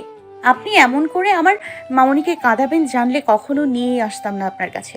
ছাড়ুন এবার, ছাড়ুন। মিহু জিসানকে মামুনের কাছ থেকে ছাড়িয়ে নেয়। জিসান নিজেকে ঠিক করে মামুনির পায়ের কাছে বসে বলে, আম্মু তুমি ঠিক হয়ে গেছো। জানো আমি কতটা চেষ্টা করেছি তোমাকে ঠিক করার, কিন্তু কিছুতেই কিছু হয়নি। মামুনি ইশারায় মিহুকে কিছু বলে। মিহু বুঝতে পেরে মামুনির হাতে একটা খাতা কলম ধরিয়ে দেয়। মামুনি খাতাতে কিছু লিখে জিসানকে দেয়। জিসান পড়ে তাতে কি লেখা। এতদিন আমার মিহু মাটাকে নিয়ে আসিসনি বলে সুস্থ হয়নি, এখন নিয়ে এসেছিস তাই আমি একদম সুস্থ হয়ে গেছি। আমার মিহু মায়ের হাতে জাদু আছে, আমাকে কত তাড়াতাড়ি সুস্থ করে তুললো। লেখাটা পড়ে জিসান একবার মিহুর দিকে তাকায়, তারপরে আবার মামুনির দিকে তাকিয়ে বলে, আগে তো পাইনি আম্মু তোমার মিহুমাকে, তাই আনিনি। আগে যদি জানতাম ওর হাতে তুমি সুস্থ হতে চাও তাহলে যেখান থেকেই হোক তুলে নিয়ে আসতাম। জিসানের কথায় মিহু মুখ ভেঙচি দেয় আর মামুনি হাসে। মিহু বলে, মামনির সঙ্গে এখন বেশি কথা বলা ঠিক না। এমনি আজ রান্না করেছে, এত করে বললাম শুনলো না। মামনির প্যারালাইসিস কাটলেও এখনো কথা বলতে পারে না, আর হাঁটতে পারে একটু একটু। তবে কিছুদিনের মধ্যে একদম পুরোপুরি হাঁটতে পারবে। আপনি আরো ভালো কোনো ডক্টর দেখুন যাতে মামনি কথা বলতে পারে। আমি এখন মামনিকে রুমে নিয়ে যাচ্ছি, মেডিসিন খাওয়াতে হবে। বলে মিহু মামুনিকে রুমে নিয়ে যায়, মেডিসিন খাইয়ে দিয়ে বেডে শুয়ে দেয়। মিহু নাস্তা করছিল, তখন কাজের একটা লোক বলে, আপা আপনি খায়ালেন, এরপর কফি লইয়া স্যারের ঘরে যান, স্যার বলল। মিহু অবাক হলো, জিসান এখনো অফিস যায়নি ভেবে। আর এই সময় তো কফি খায় না, আজ আবার কি হলো। মিহু তার খাওয়া রেখে কফি বানাতে যায়। কফি বানিয়ে জিসানের রুমে যায়। রুমে গিয়ে দেখে জিসান কোথাও নেই। কফিটা ছোট টেবিলে রেখে মিহু চলে যেতে নিচ্ছিল, তখন হুট করে কেউ পেছন থেকে জড়িয়ে ধরে। মিহু বুঝতে পারে এটা জিসান, তাই চুপ করে থাকে। জিসান নেশা লাগানো কণ্ঠে বলে, তুমি আমাকে যে খুশি ফিরিয়ে দিয়েছো তাতে ধন্যবাদ দিয়ে তোমাকে ছোট করব না। জিসানকে থামিয়ে মিহু বলে, এটা আমার কাজ ছিল, আমি আমার কাজটাই করেছি। জিসান উত্তরে কিছু বলে না। মিহুর চুলে মুখ ডুবে রেখেছে। ছাড়ুন, কেউ দেখে ফেলবে, আর আমার কাজ আছে। আমার রুমে কেউ আসার সাহস পাবে না, আর কাজ করার জন্য আরো কাজের লোক আছে। তবু চুপ, আমি কিছু চাই তোমার কাছে, দিবে? কি চাই আপনার? ডালিকে দিয়ে একটা ব্ল্যাক শাড়ি পাঠাবো সন্ধ্যায়, ওটা পরে রেডি থেকো প্লিজ। মিহু জিসানের দিকে তাকিয়ে দেখে তার চোখে অনেক অনেক ভালোবাসা আর ভালোবাসা পাওয়ার তৃষ্ণা। মিহু জিসানের চোখের দিকে বেশিক্ষণ তাকিয়ে থাকতে পারল না, চোখ নামিয়ে নিল। জিসান ব্যাপারটা খেয়াল করেছে। মিহু কখনো জিসানের চোখে চোখ রেখে কথা বলে না, হয়তো মিহু লজ্জা পায় তাই এমন করে ভেবে কাটিয়ে দেয়। ঠিক আছে, আমি রেডি থাকবো। মিহুর কথায় জিসান খুশি। ওকে, আমি এখন যাই। এই বলে জিসান মিহুর গালে চুমু দিয়ে বেরিয়ে যায়। মিহু গালে হাত দিয়ে অবাক হয়ে তাকিয়ে থাকে। মিহুর কাছে জিসান একটা উঠতি বয়সী ছেলের মতো করে, একদম বাচ্চা। এই জিসানকেই নাকি পুরো কলকাতার লোক ভয় পায়। মিহুর কাছে জিসান তার সব রকমের দুর্বলতা প্রকাশ করে। মিহুর মন খারাপ, খুব মন খারাপ। কেন খারাপ তা শুধুমাত্র মিহুই জানে। এটা আমি করতে পারবো না মিস্টার রাসেল, একজনের মন নিয়ে খেলা করা ঠিক হবে না। ফোনের ওই পাশ থেকে রাসেল বলে, ওদের মতো মানুষের মন থাকে না বিয়ে, এটাই খুব সুন্দর একটা সুযোগ, মনে রাখবেন কাটা দিয়ে কিন্তু কাটা তোলা যায়। ব্ল্যাক শাড়ি, হাতে ব্ল্যাক চুড়ি, ঠোঁটে হালকা লিপস্টিক, চোখে কাজল, চুলগুলো ছেড়ে দেওয়া, খুব সুন্দরভাবে সেজেছে মিহু জিসানের জন্য। কিন্তু তবুও মিহুর মন খারাপ। আয়নায় নিজেকে দেখছে মিহু, সে নিজেও জানে মিহু কতটা সুন্দরী, যে কোনো ছেলে তার প্রেমে পড়তে বাধ্য। মিহুর এই রূপে হয়তো জিসানের মতো লোকেও দুর্বল হতে বাধ্য হয়েছে, কিন্তু মিহু এতে খুশি না। মিহু চায়নি জিসান তাকে ভালোবাসুক। সন্ধ্যাবেলায় গাড়ি এসে মিহুকে নিয়ে যায় জিসানের বলা জায়গায়। বেশ কিছুক্ষণ পরে একটা লেকের পারে গাড়ি দাঁড় করায় ড্রাইভার। মিহু গাড়ি থেকে নেমে জিসানকে দেখতে পায়, হাসি মুখে দাঁড়িয়ে আছে। জিসানের চোখ মুখ দেখে বোঝা যাচ্ছে জিসান কতটা খুশি। মিহু মুখে একটু হাসি নিয়ে জিসানের কাছে যায়। জিসান মিহুর হাত ধরে নিয়ে যায় একটু দূরে। এতক্ষণ মিহুর জিসানের হাসি মুখটার দিকে তাকিয়েছিল, তাই খেয়াল করেনি জিসান তাকে কই নিয়ে এলো। জিসানের কথায় মিহুর ধ্যান আসে। এই যে মিস। মিহু জিসানের থেকে চোখ সরিয়ে চারিদিকে তাকিয়ে দেখতে লাগে। খুব সুন্দর করে সাজানো হয়েছে মেডিকেলে একটা টেবিলে কিছু খাবার, কেক আর একটা মোমবাতি জ্বলছে। মাফিয়ারা যে এত রোমান্টিক হয় জানা ছিল না মিহুর। জিসান এক গুচ্ছ গোলাপ ফুল নিয়ে মিহুর দিকে বাড়িয়ে বলে, ছোট থেকে ভালোবাসার কঙ্কাল ছিলাম আমি।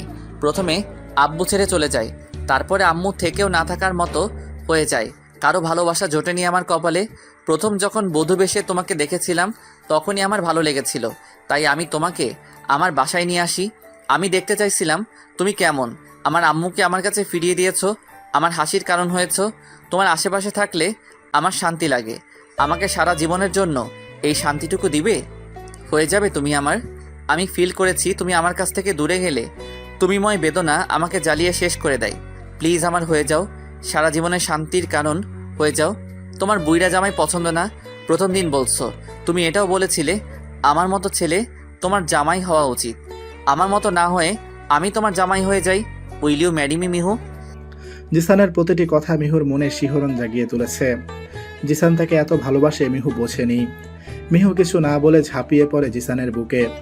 মিহুর খুব কান্না পাচ্ছে, খুব কেন কান্না করছে সে জানে না। জিসানের এত ভালোবাসা পেয়ে খুশির কান্না নাকি ফিউচারের কথা ভেবে কান্না জানে না মিহু, কিচ্ছু জানে না। মিহুর শুধু কান্না পাচ্ছে। জিসান বলে, এই তেজপাতা, কান্না করছো কেন?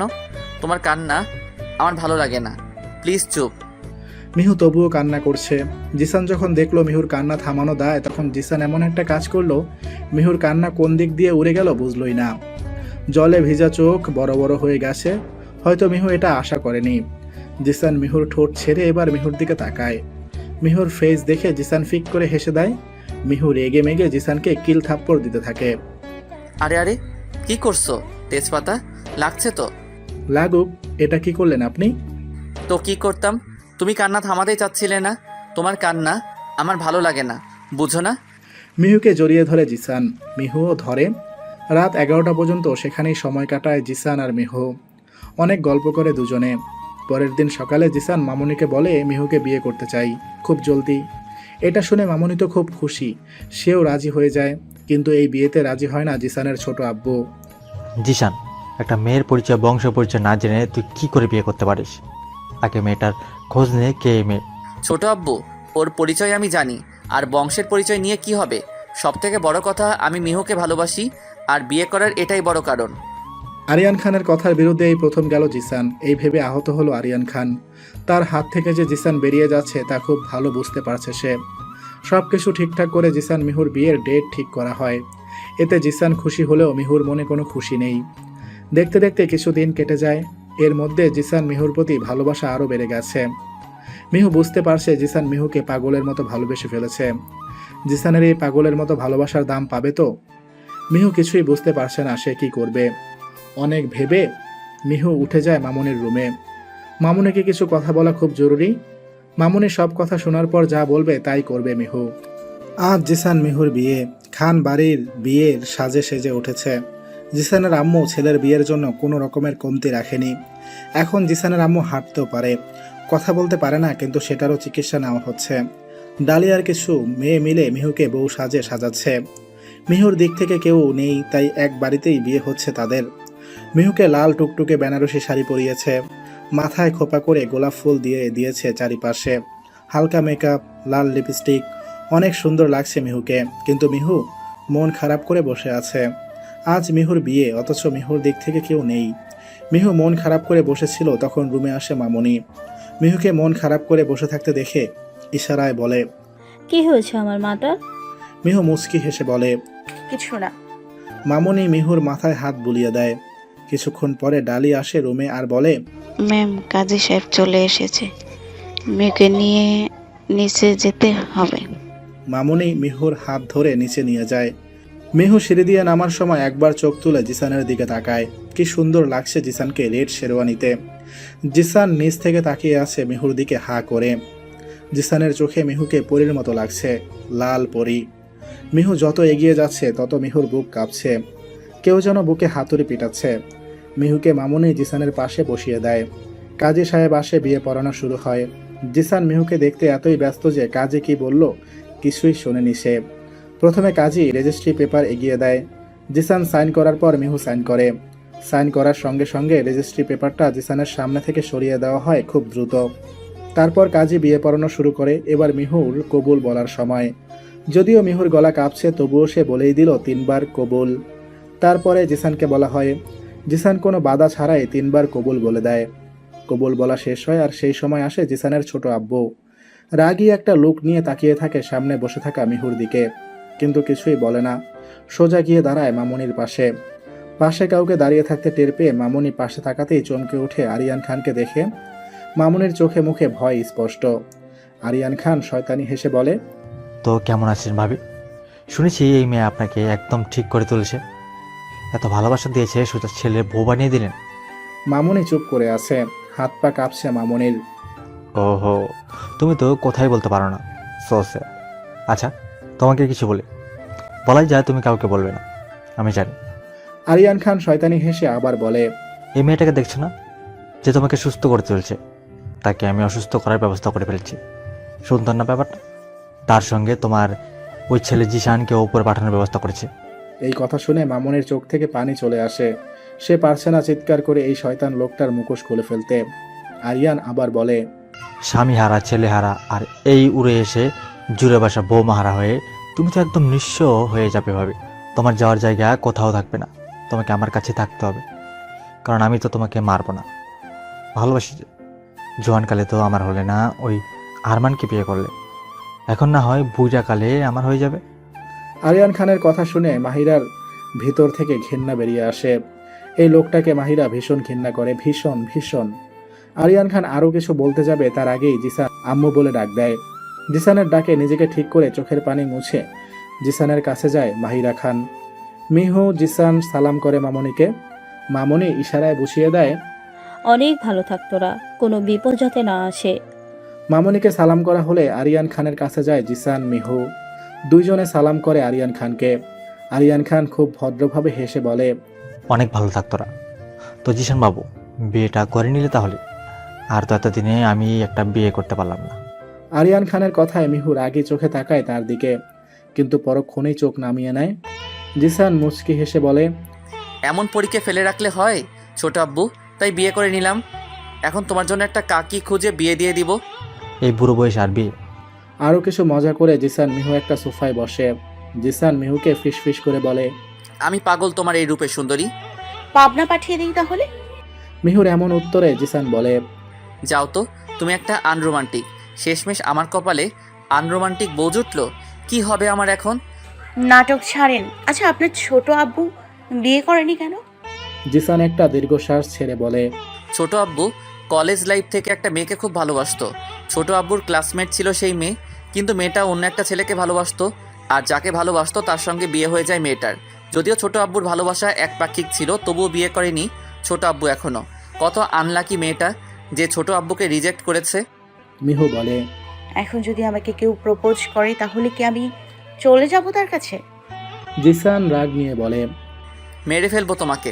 তাহলে এই মেয়ে আনলাকি হয় কি করে?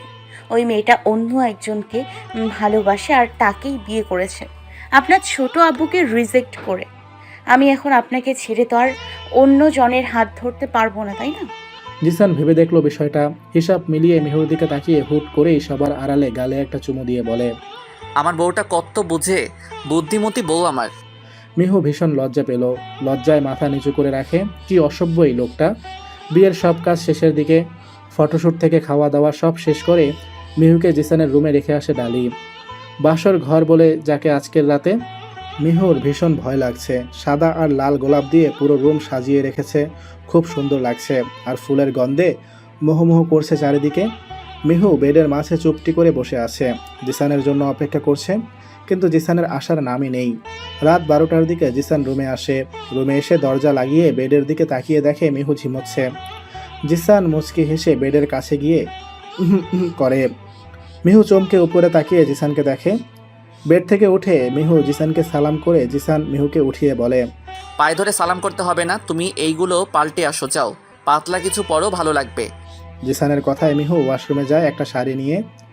ফ্রেশ হয়ে এসে দেখে জিসান বারান্দায় দাঁড়িয়ে। মিহুও গেল জিসানের কাছে। পাশে মিহু দাঁড়াতেই জিসান মিহুকে কাছে টেনে জড়িয়ে ধরে আর বলে, আমার জীবনে আসার জন্য ধন্যবাদ তেজপাতা। আপনি আমাকে তেজপাতা বলেন কেন? কারণ তোমার চোখে মুখে আমি অন্যরকম একটা তেজ দেখি, যা অন্য মেয়েদের নেই। আমার কখনো মনে হয় তোমার এই চোখে আমার ধ্বংস, আবার মনে হয় তোমার এই চোখে আমার সুখ শান্তি। মিহু কথা কাটানোর জন্য বলে ওঠে। আজ না আমাদের বাসরাত? জিসান ভ্রু কুঁচকে মিহুর দিকে তাকায়। মিহু কি বলে ফেলেছে তা ভেবে লজ্জায় চোখ নামিয়ে নেয় আর মনে মনে বলে, ইস, এই কথাটাই বলতে হলো। জিসান দুষ্টু হেসে মিহুকে আরো শক্ত করে জড়িয়ে ধরে বলে, বাহ, আমার বউ দেখে খুব ফাস্ট, আমি তো আনরোমান্টিক ভেবেছিলাম। যা, কি বলেন, ছাড়েন, ঘুমোবো। ছাড়ানোর চেষ্টা করে। না না, আজ আবার কিসের ঘুম? তুমি না বললে আজ আমাদের বাসরাত? মিহু লজ্জায় শেষ হয়ে যাচ্ছে। জিসান মিহুকে কোলে তুলে রুমে নিয়ে যায়। সকালে নাস্তার টেবিলে বসে নাস্তা করছে জিসান, মামনি, আরিয়ান খান। মিহু পাশে দাঁড়িয়ে আছে। মিহুকে জিসান বলেছিল বসতে, কিন্তু মিহু বসেনি, পরে খাবে বলে। আরিয়ান খান এক টুকরো মুখে পুরে পরোটা পুরি জিসানকে উদ্দেশ্য করে বলে, আমাকে কিছুদিনের জন্য বাইরে যেতে হবে, তুমি এই দিকটা সামলে নিতে পারবে? জিসান পানি খেয়ে বলে, কোথায় যাবে তুমি? তুমি তো জানো বাবাই আমাকে তোমার বিদেশের কাজটা দেখতে হয়, তাই ওখানে যেতে হবে। কিছু একটা সমস্যা হয়েছে নাকি? ও ঠিক আছে, যাও। বলেই জিসান উঠে গেল। জিসানের খাওয়া শেষ, তাই রুমে যাওয়ার আগেই ইশারায় মিহুকেও বলে রুমে আসতে। মিহুও গেল জিসানের পিছু পিছু। জিসান মিহু চলে যাওয়ায় মামনিও চলে যেতে নিচ্ছিল, ঠিক তখন আরিয়ান বলে ওঠে, তোমার আদরের ছেলের শেষ দিনের ব্যবস্থা করতে যাচ্ছি আমি। তারপর থেকে এইখানে বাড়ি কোম্পানির সব কিছু আমার। আমার ছেলের শেষ দিনের ব্যবস্থা করতে গিয়ে না নিজের শেষ দিন চলে আসে। অনেক পাপ করেছো তুমি, এবার তোমার শেষ দিন ঘনিয়ে আসছে। কথাগুলো আরিয়ানকে শুনিয়ে বলার ইচ্ছা থাকলেও বলতে পারল না মামনি। মনে মনে বলল আরিয়ান খানের দিকে রাগী চোখে তাকিয়ে থেকে। মামনি চলে যায় সেখান থেকে। আরিয়ান খান অবাক হয় তার কথায়, ভয় না পেয়ে তেজ নিয়ে চলে যাওয়ায়। এত কিছু হয়ে গেল, এত বছর বেডে ফেলে রাখলাম, এখনো পর্যন্ত কথা বলতে পারছো না, তবুও তেজ কমেনি তোমার মাহিরা। আগেও তেজ দেখে আমাকে অবহেলা করেছো, আর এখনো। একবার সব কিছু আমার হাতে চলে আসুক, তোমাকে আমি উচিত শিক্ষা দেব। নিজে নিজে বলে বেরিয়ে যায় আরিয়ান খান। জিসান রুমে এসে মিহুকে জড়িয়ে ধরে। মিহু জিসানকে ছাড়িয়ে বলে, আপনার ছোট আব্বু আপনার কোন কোম্পানি দেখাশোনা করে? সুইডেনে আমার একটা কোম্পানি আছে, সেটাই দেখাশোনা করে ছোট আব্বু, তাই বেশিরভাগ ওখানেই থাকতে হয়। আর ওটা এখন তোমারও ছোট আব্বু হয়, তাই ছোট আব্বু বলে ডাকবে। জিসানের কথায় বুঝলো মিহু জিসান এই খারাপ লোকটাকে অনেক সম্মান আর বিশ্বাস করে। মিহু মুচকি হেসে বলে, আচ্ছা, বলবো। এখন আমাকে আদর করো, একটু বাইরে যেতে হবে। পাগল আপনি, সব সময় আদর কিসের? যান, আপনার কাজে যান। জিসান মিহুকে জাপটে ধরে বলে, শুধু পালিয়ে পালিয়ে যাও কেন আমার থেকে বলো তো? এখন আমাকে কিস না দিলে আমি ছাড়বো না, বাইরেও যাব না, সারাদিন এমন করেই ধরে বসে থাকবো। মিহু পরে মহা বিপদে। এই জিসানের অত্যাচার দিন দিন বাড়তেই থাকছে। রোমান্টিক অত্যাচার যাকে বলে। আজ বিয়ের 5 দিন, এই 5 দিনে জিসান মিহুকে কত রকমের বাহানায় কাছে এনেছে। মিহু জানে জিসানকে কিস না করলে ছাড়বে না, তাই উঁচু হয়ে কিস করে জিসানকে। কিছুক্ষণ পরে জিসান ছাড়ে মিহুকে। মিহুর কপালে চুমু দিয়ে মুচকি হেসে বাই বলে চলে যায়। খবর নাও জিসান খানের সুইডেনে কোনো কোম্পানি আছে কিনা। 1 ঘন্টার মধ্যে জানাচ্ছি। 1 ঘন্টা পরে আবার ফোন বেজে ওঠে। তাড়াতাড়ি রিসিভ করে বলে, বলেন কি খবর? জিসান খানের 5 বছর আগে সুইডেনে কিছু কোম্পানির কিন্তু সেটা বিক্রি করে দেওয়া হয়েছে 5 বছর আগে। এখন জিসান খানের সুইডেনের কোনো কোম্পানি নেই। আগেই বুঝেছিলাম আমি।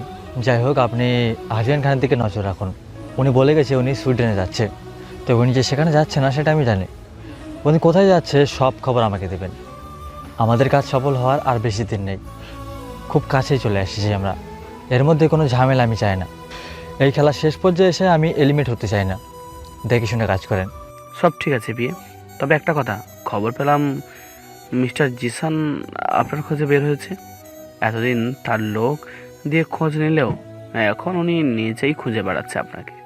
আজ পর্যন্ত কেউ এভাবে থাকতে পারেনি যতটা আপনি পেরেছেন। আপনি সাবধানে থাকবেন। জিসান আমাকে ধরতে পারবে না যতক্ষণ না আমি নিজে তার সামনে যাচ্ছি। উনি খুঁজে বেড়াচ্ছে তো খুঁজুক, বাকিটা আমি দেখে নেব। জাস্ট কিছুদিনের অপেক্ষা। এই আরিয়ান খান ফিরে আসলে তার রূপ সামনে নিয়ে আসবে সবার। ফোনের ওপাশ থেকে রাসেল বলে ওঠে, আর একটা কথা বিয়ে, এই জিসান খানকে যেমন ভেবেছিলাম উনি কিন্তু তেমন না। জিসান খানের নামে যতগুলো বেআইনি গোডাউন, নারী পাচারকারীর সঙ্গে মিল, এসবের মাস্টার মাইন্ড কিন্তু আরিয়ান খান। এই লোক বড্ড চালাক, জিসান খানকে জাস্ট ব্যবহার করছে আর কিছুই না। আমার তো মনে হয় জিসান খানে জানেই না তার পিছনে তারই ছোট আব্বু এত কিছু করে বেড়াচ্ছে তার নামে। আরিয়ান খান শুধু সুযোগ নিচ্ছে। জিসানের এই কলকাতার সব লোক জিসান খানকে মাফিয়া বলে ভয় পায়, সেই ভয়টাই কাজে লাগাচ্ছে আরিয়ান খান। জানি আমি সব, আগে খবর নিয়ে রেখেছি আর প্রমাণও আছে, বড় প্রমাণ আছে। আচ্ছা এখন রাখি, পরে কথা বলবো, বাই। জিসান খুব রেগে বসে আছে নিজের অফিস রুমের জায়গায়। রাগে তার শরীর কাঁপছে। এতদিন এই একটা লোককে খুঁজে বের করতে পারেনি কেউ। ডালি সহ আরও কিছু লোক মাথা নিচু করে দাঁড়িয়ে আছে, ভয়ে কাঁপছে জিসানের রাগ দেখে। ডালি কাঁপা গলায় বলে ওঠে, স্যার এই বিয়ে কোনো ছেলে না, এটা একটা মেয়ে। ডালিকে থামিয়ে জিসান রেগে বলে, মেয়ে হয়ে এত দূর কি করে আসতে পারে ডালি? আজ পর্যন্ত কেউ আমার ব্যাপারে এত কিছু বের করতে পারিনি, আর এই মেয়ে কি করে পারছে? পুরো নাম কি এই মেয়ের জানতে পেরেছো? ডালি শুকনো ঢোক গিলে বলে, প্রাচী আরোরা। জিসান এই নামটা 2-3 বার বলল আর মনে মনে ভাবে, কোথায় লুকিয়ে আছে এই মিস প্রাচী অরোরা? এর মধ্যে এত সাহস আসে কই থেকে? যাই হোক, আমি তোমাকে বের করেই ছাড়বো মিস প্রাচী অরোরা। মনে মনে ভীষণ ক্লান্ত হয়ে বাসায় ফিরে জিসান রুমে এসে ফ্রেশ হতে চলে যায়। মিহু জিসান এসেছে দেখে কফি করে রুমে নিয়ে যায়। বাইরে থেকে এসে কফি খাওয়ার অভ্যাস জিসানের। রুমে এসে দেখে জিসান ওয়াশরুমে আছে। কফিটা টি টেবিলে রেখে রুমটা ঠিক করতে লাগে মিহু। বেড ঠিক করার সময় মিহুর চোখে পড়ে জিসানের ফোন। সেখানে একটা মেসেজ এসেছে, তাই আলো জ্বলে উঠেছে। মিহু ফোনটা হাতে নিয়ে মেসেজটা দেখতে যাবে, তার আগেই জিসান মিহুকে পিছন থেকে জড়িয়ে ধরে। মিহু চট করে ফোনটা আগের জায়গায় রেখে দেয়। জিসান ক্লান্তি জড়ানো ভয়েসে বলে, আই লাভ ইউ তেজপাতা। মিহু উত্তর না দিয়ে বলে, আপনাকে খুব ক্লান্ত দেখাচ্ছে, আজকে খুব বেশি কাজ ছিল। অনেক। আচ্ছা এই কফিটা খেয়ে নিন, ভালো লাগবে, ঠান্ডা হয়ে যাবে নয়তো। জিসান মিহুকে ছেড়ে কফি হাতে নিয়ে কফি খাওয়া শুরু করে আর ফোনটা হাতে নেয়। মিহু চলে যায় ডিনার রেডি করতে। প্রাণপ্রিয় ছোট আব্বুর থেকে বিশ্বাসঘাতকতার আঘাত পেয়ে একদমই ভেঙে পড়েছে জিসান। 2 ঘন্টা ধরে নিজের রুমে দরজা বন্ধ করে বসে আছে। মিহু, মাহিরা খান অনেক ডেকেছে কিন্তু খুলেনি দরজা জিসান। জিসানের আব্বু মারা যাওয়ার পর এই ছোট আব্বুকে তার আব্বুর জায়গায় দিয়েছিল জিসান। অন্ধের মতো বিশ্বাস করত তার ছোট আব্বুকে, কিন্তু সেই ছোট আব্বুই তার স্বপ্ন পূরণ না হওয়ার কারণ, এই অন্ধকার জীবনে পা রাখার কারণ। মাফিয়া জগতে আসার জন্য ছোট আব্বুই বলেছিল, তারই বুদ্ধিতে জিসান সব কিছু করেছে। কিছুদিন যাবৎ জিসান কিছু জিনিসের হিসাব মেলাতে পারছে না, সব দিক দিয়ে কম পড়ছে। এই নিয়ে বেশ বকাবকি করেছে অফিসের স্টাফদের। তারা হয়তো মন দিয়ে কাজ করছে না বলে জিসান কোনো কিছুর হিসাব ঠিকভাবে পাচ্ছে না। খুব রেগে অফিসের ম্যানেজার আরও কিছু স্টাফদের মিটিং রুমে ডাকে জিসান। সমস্যা কি আপনাদের? আপনারা কাজ কি করে করছেন? আমার কোম্পানিতে এত লস আসে কি করে? প্রচুর রেগে বলে জিসান। ম্যানেজার বলে, স্যার আমরা তো ঠিকভাবেই কাজ করছি আর সব কিছু ঠিকই হচ্ছে, এখন পর্যন্ত কোনো লসের কাজ হয়নি, তাহলে লস কি করে হয় স্যার? লস না হলে কি আমি মজা করার জন্য আপনাদের এখানে ডেকেছি মিস্টার জাহিদ? কিছুদিন থেকে দেখছি পরপর 5টা ডিল সাকসেস হওয়ার পর ও আমার অ্যাকাউন্ট ডিলের পরিমাণের থেকেও কম টাকা আসছে। এমন কেন হচ্ছে? স্যার এই টাকার বিষয়ে আমরা কিছু বলতে পারবো না, কারণ এটা আপনার ছোট আব্বু মিস্টার আরিয়ান খান দেখে। ডিল সাকসেস হওয়ার পর ওনার কাছেই সব টাকা আসে, তারপরে আপনার কাছে যায়। জিসান এবার ভাবনায় পড়ে যায়, তাহলে কি ছোট আব্বু অর্ধেক টাকা নিয়ে নেয়? কিন্তু উনি তো জিসানকে না বলে একটা টাকাও নেয় না, তাহলে এখন কেন এমন করবে? সেদিনের মতো মিটিং শেষ করে অনেক রাতে বাসায় ফিরে জিসান। জিসানকে ক্লান্ত অবস্থায় দেখে মিহু জুস করে আনে জিসানের জন্য। জিসান একটু খেয়ে বেডে হালান দিয়ে বসে। মিহু দেখে জিসান কিছু নিয়ে চিন্তা করছে, তাই মিহু জিজ্ঞেস করে ফেলে, কি হয়েছে তোমার? আজকে খুব কাজ করা হয়েছে? মিহুর কথায় জিসান মিহুর দিকে তাকিয়ে থাকে। কিছুক্ষণ তাকিয়ে থেকে বলে, কাছের মানুষ যদি বিশ্বাসঘাতকতা করে তাহলে কেমন লাগতে পারে? জিসানের এহেম কথায় ভীষণভাবে ভরকে যায় মিহু।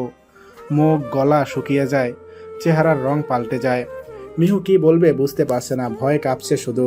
তবুও কাঁপা কাঁপা গলায় বলে, কে বিশ্বাসঘাতকতা করলো? ছোট আব্বু। জিসানের মুখে ছোট আব্বুর কথা শুনে স্বস্তির নিঃশ্বাস ফেলে মিহু। তারপরে জিসানের কাছে গিয়ে বলে, কি করেছেন উনি? ছোট আব্বুর যদি টাকার এত প্রয়োজন ছিল তাহলে আমাকে বলে নিতে পারতো। এতদিন তো তাই করে এসেছে, আমাকে বলে নিয়েছে, কিন্তু এখন কেন এমন করলো? আমার কাছে চাইলে কি আমি দিতাম না? আমার যা সেটা তো তারও। মিহু বুঝতে পারলো ব্যাপারটা, যে জিসান অর্ধেক সত্যিটা জেনেছে, এখনো বেশি জানতে পারেনি। এখনই সুযোগ জিসানকে সব খুলে বলার, তার ছোট্ট আব্বুর মুখোশ খুলে ফেলার। এখন জিসান সবকিছু বিশ্বাস করছে, আর বিশ্বাস করবে নাই বা কেন? মিহুর কাছে যথেষ্ট প্রমাণ আছে আরিয়ান খানের আসল রূপ বের করার জন্য। মিহু চট করেই বলে ফেলল, আপনার ছোট আব্বু এখন কোথায় আছে? তোমাকে তো আগেই বলেছি, সুইডেনে গেছে। আদৌ কি উনি সুইডেনে গেছে? তার খবর কি রাখেন আপনি? একটা কথা মনে রাখবেন, ভালো মানুষের মুখোশ পরে থাকলেই সে ভালো মানুষ হয় না। যাচাই করে দেখুন উনি সুইডেনে নেই। আর এটাও খবর নিয়ে দেখুন আপনার সুইডেনে কোনো কোম্পানি আছে কিনা। মিহুর কথায় অবাক হয়ে তাকিয়ে থাকে জিসান মিহুর মুখের দিকে। সঙ্গে সঙ্গে ল্যাপটপটা নিয়ে কি যেন করতে লাগে জিসান। এক এক করে সব খবর নিচ্ছে জিসান। বেশ কিছুক্ষণ পরে জিসান অনেক বেশি রেগে যায়, কারণ সব খবর সে পেয়েছে। এত আরিয়ান খান যা যা করেছে সব জানতে পেরেছে। জিসানের কাছে আরিয়ানের সব খবর জানা বা হাতের খেল, কিন্তু জিসান আরিয়ান খানকে এতই বিশ্বাস করত যে তার দিকে কখনো নজরই রাখেনি। আর জিসানের এই বিশ্বাসটাই কাজে লাগিয়েছে আরিয়ান খান। রাগে চোখ দিয়ে যেন আগুন বের হচ্ছে জিসানের। মিহু বুঝতে পারে সব জানতে পেরেছে এতদিন কি করেছে তা, কিন্তু আসল কথাই জানে না জিসান, যেটা এবার জানতেই হবে জিসানকে। মিহু বলে, আপনি এটাও জেনেছেন নিশ্চয়ই আপনার ছোট আব্বু বিবাহিত? মিহুর কথায় জিসান মিহুর দিকে তাকায় একবারের জন্য, ভাবে মিহু এত কথা জানে কি করে, আর আগে থেকে জানলে তাকে বলেনি কেন। কিন্তু জিসানের এতই রাগ উঠে আছে যে মিহুর কথা ভুলেই গেল সে। এখন আরিয়ানকে কি শাস্তি দেওয়া যায় সেটাই ভাবছে। কিন্তু জিসান কি করে শাস্তি দিবে তাকে? ছোটবেলা থেকে যাকে আব্বু বলে এসেছে, আব্বুর জায়গা দিয়েছে, তাকে কি করে শাস্তি দিবে? মিহু বলে, শুনেছি আজ বিকেলে উনি এই বাড়ি আসছে। এই পর্যন্ত আপনি চুপ থাকুন আর রাগ কন্ট্রোল করুন, কারণ আরও কিছু সত্যি জানার আছে আপনার, যা আপনি জানেন না। আজ সব আপনাকে বলা হবে। জিসান এবারও অবাক হয়, আর কি জানার আছে তার? আর কিসের সত্যের মুখোমুখি হতে হবে তাকে, যা সে জান না? মিহুর কথায় চুপ করে থাকে জিসান। জিসানকে ফ্রেশ হতে বলে খাবার আনতে যায় মিহু। খাবার নিয়ে এসে নিজ হাতে খাইয়ে দেয় জিসানকে। জিসানও চুপচাপ খেয়ে নেয়।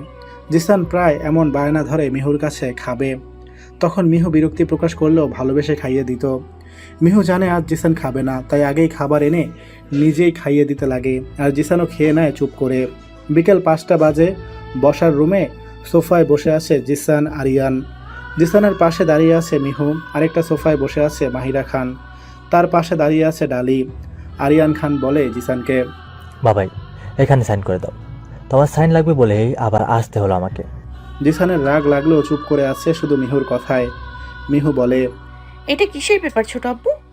মিহুর এমন প্রশ্নে বেশ রাগ হয় আরিয়ান খানের, কিন্তু প্রকাশ করে না। মুখে হাসি রেখে বলে, বৌমা এটা আমাদের বিজনেসের ব্যাপার, তুমি বুঝবে না, জিসান বুঝেও ঠিক করে দেবে। মিহুও মুখে হাসি নিয়ে বলে, আচ্ছা তো জিসান আপনি পড়ে দেখুন পেপারগুলো কিসের। এবার আরিয়ান ভয় পেয়ে যায়। এর আগে যতবার সাইন করে নিয়েছে জিসানের থেকে, তাতে কোনোবার পড়ে দেখেনি জিসান। এবার যদি মিহুর কথা শুনে পড়ে দেখে তাহলে তো আরিয়ান ধরা পড়ে যাবে। আর এবার নতুন কিছু পেপারও অ্যাড করেছে আরিয়ান।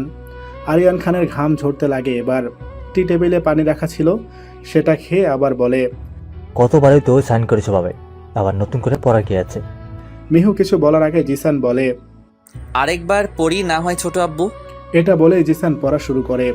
পেপারগুলো ছিল একটা নারী পাচারের আর একটা জিসানের সব সম্পত্তির দলিল, যাতে লেখা আছে জিসান তার সব সম্পত্তি আরিয়ান খানের নামে করে দিচ্ছে। জিসান পেপারগুলো পড়ে আরিয়ান খানের দিকে তাকায়। আরিয়ান খান ভয়ে কাঁপছে। ধরা পড়ে গেছে তো সে, এখন কি করবে? ভুল হয়েছে এমন বোকামি করা আরিয়ান খানের। এবার কি তাহলে তার হাত থেকে সোনার ডিম পাড়া হাঁস চলে যাবে? কি ভুলটাই না করলো আরিয়ান। জিসান মেকি হেসে তাকিয়ে আছে আরিয়ান খানের দিকে। এসবের মানে কি ছোট আব্বু? কিছুই বলছে না আরিয়ান খান। ও কিছুই বলতে পারবে না, বাকিটা আমি বলছি। আরিয়ান, জিসান পাশে তাকিয়ে ভীষণভাবে অবাক হয়। জিসানের মুখে হাসি আর আরিয়ানের মুখে কালো অন্ধকার ছেয়ে যায় পাশে বসে থাকা বলা ব্যক্তিকে দেখে। কারণ সেটা আর কেউ না, জিসানের আম্মু। হ্যাঁ, জিসানের আম্মু কথা বলছে। আরিয়ান ভেবেই নিয়েছিল মাহিরা খান কথা বলতে পারবে না, তাই এই বিষয়ে ভয় নেই। কিন্তু কে জানে হুট করেই তার একে একে সব কিছু বের হয়ে আসবে। জিসান উঠে তার আম্মুর কাছে গিয়ে আম্মুর হাত ধরে বলে, আম্মু, তুমি কথা বলতে পারছো? আমার কি যে ভালো লাগছে। পারছি। আর শুধু আজ থেকে না, আরও অনেক আগে থেকেই আমি কথা বলতে পারি, কিন্তু কিছু কারণে চুপ ছিলাম। এখন সব বলতে হবে আমাকে, সময় চলে এসেছে। আম্মুর কথা শুনে ভ্রু কুঁচকে তাকায় জিসান আর বলে, আর কি কথা আম্মু? মাহিরা খান কিছুক্ষণ চুপ থেকে বলা শুরু করে, কলেজের প্রথম দিনই আমার কিছু সমস্যা হয়, সেই সমস্যার সমাধান ঠিক করে দেয় আরমান, তোর আব্বু। আরমান আমার সিনিয়র ছিল, সেদিন আমায় হেল্প করায় ভালো সম্পর্ক হয় আমাদের। আর এইদিকে আমার ক্লাসমেট ছিল আরিয়ার, ও আমাকে প্রথম দিন থেকেই পছন্দ করত। আমি বুঝেছিলাম কিন্তু কিছু বলিনি। আমি জানতামও না আরিয়ার আরমান দুই ভাই। দিন যত যেতে লাগে আরমানের সঙ্গে আমার সম্পর্ক গভীর হতে থাকে। একসময় দুজনকেও ভালোবেসে ফেললাম। এই খবর যখন আরিয়ার পায়, তখন সঙ্গে সঙ্গে আমার কাছে এসে আমাকে প্রপোজ করে, কিন্তু আমি রিজেক্ট করে দেই। আমাকে অনেক বোঝানো হয় আরিয়ার আমাকে কত ভালোবাসে, আমি তবুও মানিনি, কারণ আমি আরমানকে ভালোবাসি। কিছুদিন পর জানতে পারি আরমান আরিয়ার দুই ভাই। আমি রিজেক্ট করার পর আরিয়ান আমাকে আর কিছু বলেনি। আমি ভেবেছিলাম বুঝেছে হয়তো। তারপরে আরমান আর আমার বিয়ে হয়, আর 1 বছর পর তুই আসিস আমার কোলজুড়ে। তখন আরিয়ার পড়াশোনার জন্য বাইরে চলে যায়। আমাদের সংসার ভালোই চলছিল, অনেক ভালো ছিলাম আমি। তোর যখন 15 বছর বয়স, তখন বাইরে থেকে আসে আরিয়ার। প্রায় 15টা বছর পরে আসে নিজের বাসায়। আমি ভেবেছিলাম আগে সব কিছু ভুলে গেছে, কিন্তু না, আমি ভুলছিলাম। আরিয়ার কিছুই ভুলেনি। আমাকে তখনও বিরক্ত করত অনেক রকমভাবে। আরমানের চোখে আমাকে খারাপ প্রমাণ করার চেষ্টা করত, কিন্তু এতে কাজ হয়নি। একদিন অফিসের প্রোগ্রামে আমি আর আরমান যাই বাসায় রেখে তোকে। প্রোগ্রামের ঠিকানায় গিয়ে দেখি সেখানে কোনো প্রোগ্রামই হচ্ছে না। আরিয়ার মিথ্যে বলে নিয়ে এসেছে আমাদের। আরমান কিছুই বুঝতে পারিনি সেদিন, কিন্তু আমি বুঝেছিলাম সবটা। আমার সঙ্গে এখন তার খান সম্পত্তিও চাই, তাই আরমানকে আমার চোখের সামনে এই আরিয়ার গুলি করে মেরে ফেলে। আমি কান্না করেছি, হাত জোর করে ভিক্ষা চেয়েছি, সব সম্পত্তি তাকে দিব বলেছি, তবুও ছাড়িনি। সেদিন আমাদের এলো। আমি আর কোনো রাস্তা না পেয়ে একটা ফ্লাওয়ার বাস নিয়ে আরিয়ানের মাথায় বাড়ি মারি। কিছুক্ষণের জন্য আরিয়ান জ্ঞান হারায়। আমি জলদি করে আরমানকে নিয়ে গাড়িতে বাসার হসপিটালে নেওয়ার জন্য, কিন্তু সঙ্গে ড্রাইভার ছিল না, আর আমিও ড্রাইভ জানতাম না। তবুও সাহস করে আমি নিজেই ড্রাইভিং করতে লাগি। আর যেটার ভয় ছিল সেটাই হয়, আমাদের অ্যাক্সিডেন্ট। এই আরিয়ার আমার আরমানকে মেরেছে, তোকে বাবাহারা করেছে এই আরিয়ান। সবকিছু বলে অঝরে কান্না করতে থাকে মাহিরা খান। জিসানের চোখ থেকেও পানি পড়ছে, কিন্তু সেটা যেন কোনো আগুন ঝরে পড়ছে। আরিয়ান খান নিজের কুকীর্তির শুনে মাথা নত করে বসে আছে। তার পালানোর জায়গা নেই। চারিদিকে গার্ড এসে দাঁড়িয়েছে, সবাই চুপ। তখন মিহু বলা শুরু করে, আমি যখন প্রথম এই বাড়িতে আসি তখনই সন্দেহ হয়েছিল এই বাসায় কিছু চলছে। তারপরে দেখা হয় মামুনির সাথে। মামুনির দেখাশোনা করার জন্য আমাকে রাখে ডালি। মামুনির বিষয়ে সব শোনার পর আমার সন্দেহ হয় একটা মানুষ কি করে 10 বছর ধরে কোমায় থাকতে পারে, তাও এত ভালো ভালো ডক্টর দেখিয়ে, ভালো মেডিসিন খেয়েও। পরে বুঝতে পারি মামুনিকে যে মেডিসিন দেয়া হয় সেটা সুস্থ করার না, বরং আরো অসুস্থ করার জন্য দেয়া হয় মেডিসিন। আমি বুঝতে পারিনি এই কাজ কে করতে পারে, কিন্তু একদিন দেখলাম এই বাসার এক কাজের লোক মামুনির মেডিসিন পাল্টাতে, সঙ্গে সঙ্গে তাকে ধরে ফেলি আর তাকে জিজ্ঞেস করে এই কাজ কেন করছে আর কে করাচ্ছে। প্রথমে না বললেও পরে ভয় দেখিয়ে জানতে পারি এই কাজ আরিয়ান খান করায় তাকে। সেদিনের পর থেকে মামুনির সব কাজ, খাওয়া, মেডিসিন নেওয়া আমি করি। আর সুস্থ হয়ে ওঠে মামুনি, চলাফেরার সঙ্গে কথাও বলতে পারতো। মামুনি। আর তখনই আমি মামুনির কাছে এসব শুনি। আমার কাছে কোনো প্রমাণ ছিল না, আর আপনি আরিয়ান খানকে অনেক ভালোবাসতেন, বিশ্বাস করতেন, তাই কিছু বলতে পারিনি। তাই মামুনিকে বলি আরও কিছুদিন চুপ থাকতে, কারণ মামুনি কথা বলা মানে আরিয়ানের সর্বনাশ। মামুনির ক্ষতি করার চেষ্টা করত, তাই এমন করি। আমি প্রমাণ দেওয়ার আগেই আপনি কিছু জেনেছেন, আর আমরা পুরোটা বললাম। জিসান রাগ নিয়ে বলে। কে সেই কাজের লোক? মিহু ডালিকে ইশারা করতেই আবুল নামের কাজের লোকটাকে জিসানের সামনে নিয়ে আসে। আবুল ভীষণ কাঁপছে ভয়ে, সে জানে জিসান কতটা ভয়ানক রাগী। জিসান রেগে গান বের করে মারতে নিবে, ঠিক সেই সময় মিহু আটকিয়ে নিয়ে বলে, অন্যের কথায় অনেক খুন মারামারি করেছেন, এবার এদের পুলিশের হাতে তুলে দিন, ওরাই শাস্তি দেবে। জিসান কিছু বলল না। কাকে যেন ফোন করে কিছুক্ষণ পরে পুলিশ আসে। আরিয়ান আর আবুলকে নিয়ে যেতে লাগে। সেই সময় মাহিরা খান উঠে আরিয়ান খানের সামনে গিয়ে বলে, গিয়েছিলে আমার ছেলের শেষ দিনের উপায় খুঁজতে, আর নিজের শেষ দিন নিয়ে এলে। বাপকেও ছাড়ে না। যে বড় ভাই তোমাকে আপন ভাইয়ের মতো দেখেছে, তাকে তুমি মেরে ফেলেছ। এখন এই শাস্তি তো তোমাকে পেতেই হতো। বলেই মাহিরা খান চলে যায়। জিসান পুলিশকে কিছু একটা ইশারা করে, পুলিশও বুঝে যায়। পুলিশ চলে যায় আরিয়ানকে নিয়ে। সবাই চলে যেতেই জিসান মিহুর কাছে এসে মিহুকে জড়িয়ে ধরে বলে, তুমি না থাকলে আমি এত কিছু জানতেই পারতাম না। আমার পিছনে এত কিছু চলে এসেছে এত বছর ধরে, আর আমি সেটার কোনো খবরই জানতাম না। থ্যাংক ইউ আমার জীবনে আসার জন্য। থ্যাংক ইউ আমার জীবনটা আলোকিত করার জন্য। আই লাভ ইউ তেজপাতা। অনেক হয়েছে, ছাড়ুন তো। এটা আমাদের রুম না, আর আপনি মামুনির রুমে গিয়ে একটু মামুনিকে সময় দিন। জিসান মিহুর কথায় সায় দিয়ে মামুনির রুমে যায়। গিয়ে দেখে মামুনি বেডে বসে কান্না করছে। জিসান তার আম্মুর কাছে পাশে বসে আম্মুকে জড়িয়ে ধরে। আম্মু কান্না থামিয়ে বলে, আমার সোনাটার অনেক কষ্ট হয়েছে, তাই না এত বছর? আম্মু অনেক। আমি নিজেকে হারিয়ে ফেলেছিলাম। মিহু যদি না আসতো আমি কিছুই ফিরে পেতাম না। একদম ঠিক বলেছিস। আমার মেয়েটা অনেক ভালো। ও আসার পর থেকে আমি নিজেকে সুস্থ মনে করেছি। ও অনেক বকবক শুনেছি। মেয়েটাকে কোনো দিন ভুল বুঝিস না, কষ্ট দিস না, সবসময় আগলে রাখবি। বড্ড ভালো মামুনিটা। আম্মু ওকে কখনো কষ্ট দিব না, ভুল বুঝবো না। মাহিরা খান পরম যত্নে ছেলের মাথায় হাত বুলিয়ে দেয়। তখন মিহু রুমে এসে বলে, বাহ বাহ, আমি দুধে মিশে গেল, আর আমি আঁটি হয়ে গড়াগড়ি খাচ্ছি। মিহুর কথায় মাহিরা জিসান দুইজনে হেসে দেয়। তারপরে মিহুকে নিজের কাছে নিয়ে এসে বলে, তোরাই তো আমার সবকিছু রে।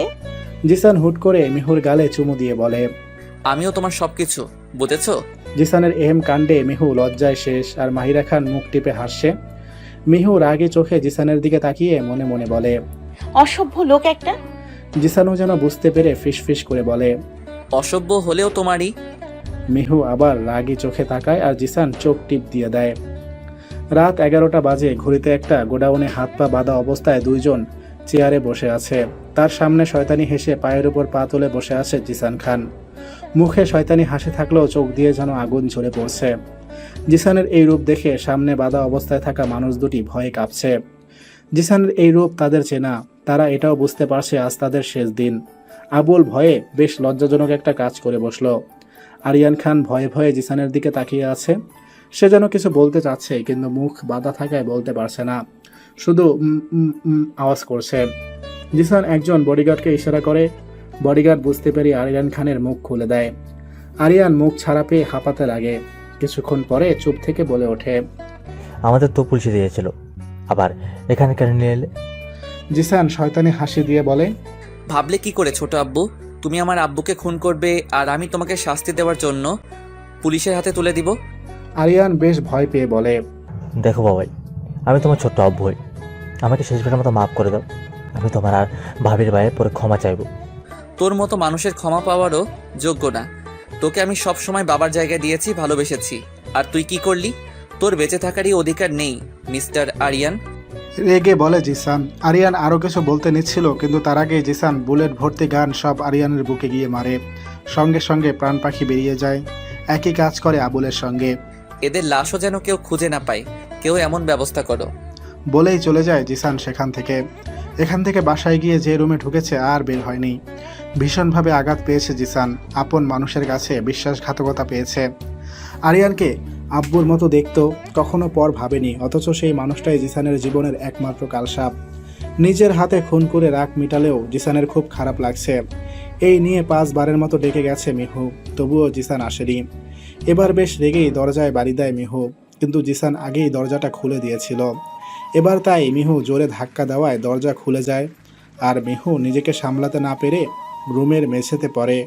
জিসান গোসল করে মাথা মুছতে মুছতে বের হয়ে মিহুকে পড়ে যেতে দেখে থমকে যায়। গিয়ে যে ধরবে সেই সুযোগটাও পেল না জিসান। মিহু রাগী চোখে জিসানের দিকে তাকায়। জিসান মিহুর কাছে এসে হাত বাড়িয়ে দেয় উঠানোর জন্য, কিন্তু মিহু হাত না ধরে নিজেই উঠে দাঁড়ায়। রাগী গলায় বলে, খেতে চাইলে নিচে এসে খেয়ে নেবেন। বলেই হনহনিয়ে চলে যায় রুম থেকে। এইদিকে জিসান অবাক হয়ে তাকিয়ে আছে। সে বুঝলই না মিহু এমন করলো কেন। কিছুক্ষণ পর যখন বুঝলো তখন নিজেই হেসে দিল জিসান। রাগ, খুনসুটি, ভালোবাসা নিয়ে কেটে যায় কিছুদিন। জিসান আগের মতো স্বাভাবিক হয়ে উঠেছে। আরিয়ানের বিষয়টা ভুলে গেছে। এখন office to home, home to office করে জিসান আর মাঝে মধ্যে মিহুকে নিয়ে ঘুরতে যাওয়া। বেশ ভালোই যাচ্ছিল দিন তাদের। জিসানের মিহুর প্রতি ভালোবাসা দিন দিন বাড়তেই থাকে। মিহু আজ বায়না ধরেছে জিসানের কাছে সে ঘুরতে যাবে। জিসান ও মিহুর কথা রাখে। বিকেলের দিকে দুইজনে ঘুরতে বের হয়।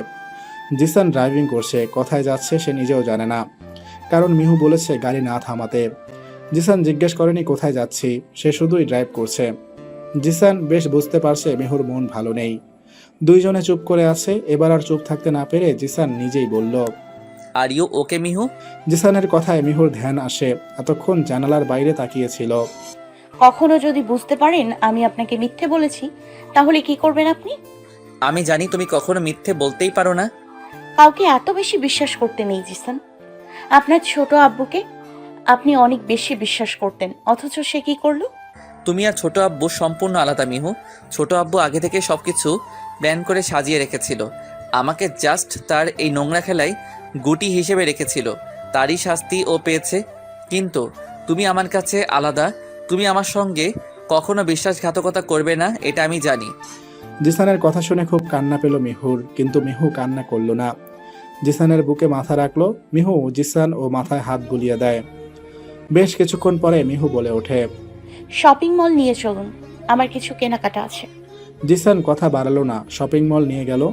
জিসান মিহু শপিং মলে ঢুকতেই জিসানকে দেখে আশেপাশের লোক ভয়ে একটু জড়সড় হয়ে গেল। জিসান ব্যাপারটা খেয়াল করলো, কিন্তু কিছু বলল না। মিহুও দেখলো। তখন মিহুর মাথায় একটা প্ল্যান আসে, আর তাই করতে লাগে। মিহু জিসানের হাত ধরে টেনে নিয়ে যায়। আচমকা এমন করায় জিসান অবাক হয়, আর আশেপাশের মানুষও হাঁ করে তাকিয়ে আছে। তারা হয়তো ভাবছে এত বড় মাফিয়াকে এমন টেনে নিয়ে যাচ্ছে। মিহু একের পর এক শপিং করেই যাচ্ছে, আর সব জিসানের হাতে দিচ্ছে। জিসান আশেপাশে তাকিয়ে দেখে সবাই ওদের দিকে তাকিয়ে আছে। জিসান বুঝতে পারছে না মিহু করছেটা কি। একের পর এক শপিং ব্যাগ জিসানের হাতে। জিসান ঠিকভাবে হাঁটতেও পারছে না। এবার আসে পাশের লোকজন ভয় না পেয়ে মিটিমিটি হেসে যাচ্ছে। জিসান সেটা বুঝতে পেরে চোখ রাঙিয়ে তাকায়, আর সবাই নিজের কাজে লেগে যায়। এতক্ষণে সবাই বুঝতে পেরে গেছে এই রাগী মাফিয়ার ওপরেও কেউ আছে, আর সেটা হলো মাফিয়া জিসানের বউ। সব শপিং শেষ করে বাসায় ফিরে তারা। জিসান রুমে এসে ঠাস করে বেডে পড়ে যায়। অনেক ক্লান্ত সে। মিহু ফ্রেশ হয়ে আসে। তারপর জিসান যায়। জিসান ফ্রেশ হয়ে এসে দেখে শপিং ব্যাগগুলি আলমারিতে তুলছে মিহু। জিসান মিহুর পিছনে গিয়ে জড়িয়ে ধরে বলে, আজ পাবলিকে বুঝিয়ে দিলে তো কলকাতার মাফিয়া ও একজনের কথায় উঠে বসে। হ্যাঁ দিলাম। কেন সবাই আপনাকে ভয় পাবে? আপনি মাফিয়া ছেড়ে দেবেন, সবাই আপনাকে দেখে ভয় না, যাতে সম্মান করে। বুঝলাম ম্যাডাম। আচ্ছা আমি সব ছেড়ে দিব শুধু তোমার জন্য। ভালোবাসি বউ পাখিটা। কিছুদিন স্বাভাবিক দিন কাটার পর হুট করে একদিন জিসান বাসায় ফিরে মিহুকে দেখতে পায় না। এদিক সেদিক খুঁজে তবুও পায় না। বাড়ির কাজের লোক মাহিরা খান সবাইকে জিজ্ঞেস করে তাদের একটাই কথা, সকালে বের হয়েছিল, এখনো ফেরেনি। জিসানের রাগ বেড়ে যায়। সকালে বের হয়েছে আর এখন রাত 8টা বাজে, বাড়ি ফিরেনি। আর জিসানকে কিছুই বলা হয়নি। কাজের লোকদের বকাবকি করতে লাগে জিসান। মিহুর নাম্বারে ফোন লাগায় বারবার, কিন্তু মিহুর ফোন বন্ধ। মিহু সকাল থেকে নিখোঁজ, যেন মাহিরা খানের কোনো হেলদোল দেখতে পেল না কেউ। জিসানের অবস্থা পাগলের মতো। রেগে বাসায় জিনিসপত্র ছুঁড়ে মারছে। ফোন করে বডিগার্ড, পুলিশ সবাইকে মিহুর খুঁজে লাগিয়ে দেয়। জিসান নিজেও বেরিয়ে যায় মিহুর খোঁজে। পাগলের মতো খুঁজে চলেছে জিসান মিহুকে, কিন্তু কোথাও পায় না। হুট করে জিসানের মনে হলো মিহু তার মামার বাসায় যায়নি তো আবার। কিন্তু জিসান তো মিহুর মামার বাসার ঠিকানা জানে না।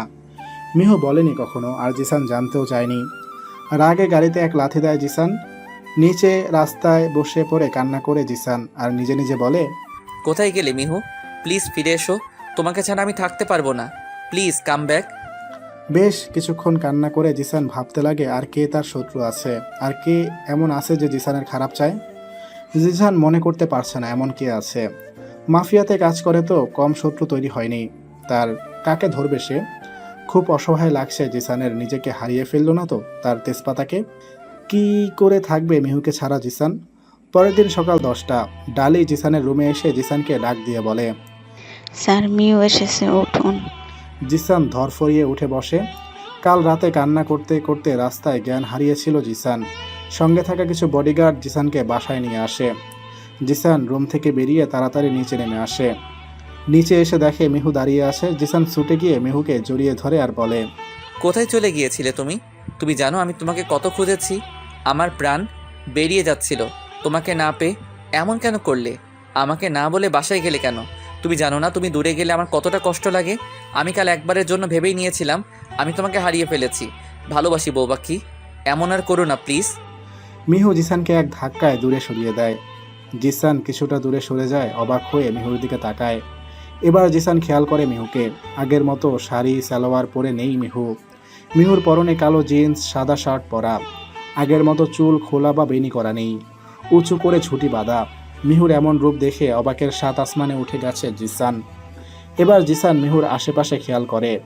মিহু পিছনে দাঁড়িয়ে আছে আরও 3টা মেয়ে আর 4টা ছেলে। পাশে দাঁড়িয়ে আছে পুলিশ। জিসান কিছুই বুঝতে পারছে না পুলিশ কেন এসেছে আর মিহুর এমন রূপ কেন। কিন্তু মিহু এবার যা করলো তাতে জিসান আরও বেশি অবাক হলো। মিহু জিসানের কাছে হ্যান্ডক্যাফ নিয়ে গিয়ে বলে, you are under arrest mister আনহাফ জিসান খান। জিসান অবাক হয়ে বলে, মিহু তুমি? জিসানকে থামিয়ে পিএ ওরফে প্রাচী আরোরা। মিহু জিসানের চোখের দিকে তাকিয়ে বলে। জিসান যেন এবার নিজেই একটু ধাক্কা খায়। এতদিন যার খোঁজ চারদিকে লোক লাগিয়েও কেউ দিতে পারেনি, সে কিনা তার বাসায় তারই বউ। জিসান বলে, তুমি মজা করছো তাই না? আমি জানি তুমি সে না, তুমি আমার মিহু, আমার বউ। তুমি আমাকে ভালোবাসো। ওহ শাট আপ মিস্টার জিসান খান, বোকার মতো কথা বলবেন না। আমি আপনাকে ভালো কখনোই বাসিনি। আমি জাস্ট আমার কাজের জন্য আপনাকে ব্যবহার করেছি। মিথ্যে বলছো তুমি, আমি এসব বিশ্বাস করি না। তুমি চাও তো আমি ভালো হয়ে যাই? হ্যাঁ আমি ভালো হয়ে যাব, সব কিছু ছেড়ে দিব, পুলিশের কাছে নিজে গিয়ে স্যালেন্ডার করব। তবুও প্লিজ তুমি এসব বলো না। আমি তোমাকে বিশ্বাস করি, আমার বিশ্বাস ভেঙে দিও না প্লিজ। এই আপনি মাফিয়া? আপনার ব্যাপারে যা শুনেছিলাম আপনাকে ধরা নাকি অসম্ভব। দেখুন আমি সম্ভব করে দিলাম। আপনার বাসায় আপনার খেয়ে আপনারই বিরুদ্ধে প্রমাণ জোগাড় করলাম। তারিফ তো করতেই হয় আমার, তাই না? অবশ্য এই কাজ সাকসেসের জন্য আমাকে গোয়েন্দা টিমের হেড বানানো হবে। ডালি বলে, তার মানে তুমি প্ল্যান করে এই বাসায় এসেছো মিহু? হ্যাঁ প্ল্যান করে এসছি। আমি অনাথ না, আমার আব্বু আম্মু আছে, মামা মামিও আছে, কিন্তু তারা এত খারাপ না যে আমাকে বুড়োর সঙ্গে বিয়ে দেবে। ছোট থেকেই গোয়েন্দা হওয়ার আমার খুব ইচ্ছা, আর বড় হয়েও হয়ে গেলাম। জিসান মাফিয়ার নাম অনেক শুনেছি, তাই আমার প্রথম কেস জিসান খানকে দিয়েই শুরু করি। প্রথমে ভেবেছিলাম জিসান খানের কাছে আসতে আমাকে অনেক কাঠখড় পোহাতে হবে, কিন্তু সেদিন যখন আমাকে তার বাসায় নিয়ে এলো তখন তো আমার জন্য মেঘ না চাইতে জল পাওয়ার মতো অবস্থা ছিল। তখন থেকেই এই বাসায় থাকি আর এই বাসার মালিকের বিরুদ্ধে প্রমাণ খুঁজতে লাগি। একসময় বুঝতে পারি জিসান খান মিহু মানে আমার প্রতি দুর্বল। যদিও আমি প্রথমে চাইনি যে জিসান আমার প্রতি দুর্বল হোক, কারণ আমি তার মন নিয়ে খেলতে চাইনি তাই। কিন্তু পরে ভেবে দেখলাম জিসানের সঙ্গে প্রেমের নাটক করলে আরও কিছু তথ্য জানা যাবে সহজে, তাই আমি সায় দিলাম। কিন্তু এই জিসান খুব ফার্স্ট আমাকে বিয়ে করে নিল। তারপরে একে একে সব প্রমাণ বের করি। যদিও ওই গেমের লিডার ছিল আরিয়ান খান, জিসান খান মাত্র গুটি, তাই আরিয়ান খানকেই আগে ধরলাম।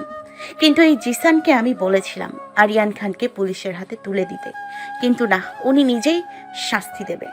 আবার 2টো খুন করে জিসান, তার ভিডিও ফটো আছে আমাদের কাছে। মিহু কথা শেষ করতেই জিসান এবার রেগে এসে মিহুর গলা টিপে ধরে বলে, বিশ্বাসঘাতক, তুইও আমার সঙ্গে বিশ্বাসঘাতকতা করলি। তুই যদি আমাকে এসে বলতেই পুলিশের হাতে স্যালেন্ডার হতে, আমি হাসি মুখে হয়ে যেতাম। তুই জানিসও না এই জিসান, এই খারাপ লোক তোকে কতটা ভালোবাসে, আর তুই তোর ভালোবাসাকে নিয়ে এভাবে খেললি। মিহু জিসানকে ছাড়িয়ে বলে, আপনি নিজে থেকে মাফিয়া দলে যোগ না দিলেও আপনি অন্যায় করেছেন। যেটা পুলিশের কাজ সেটা আপনি নিজে করেছেন, শত শত খুন করেছেন। এটার জন্য আপনাকে শাস্তি পেতে হবে। জিসান আর কিছুই বলে না, চুপ করে দাঁড়িয়ে থাকে। মিহু পুলিশকে ইশারায় বুঝিয়ে দেয় জিসানকে নিয়ে যেতে। পুলিশ জিসানকে ধরবে তার আগে জিসান ডালির কাছে গিয়ে বলে, আম্মুর খেয়াল রেখো, আমি খুব তাড়াতাড়ি ফিরবো। এই বলে জিসান মিহুর কাছে আসে আর মিহুকে বলে, এই বিশ্বাসঘাতকতার ফল তোমাকে পেতেই হবে miss Mihu, oops sorry Mrs Prachi Arora.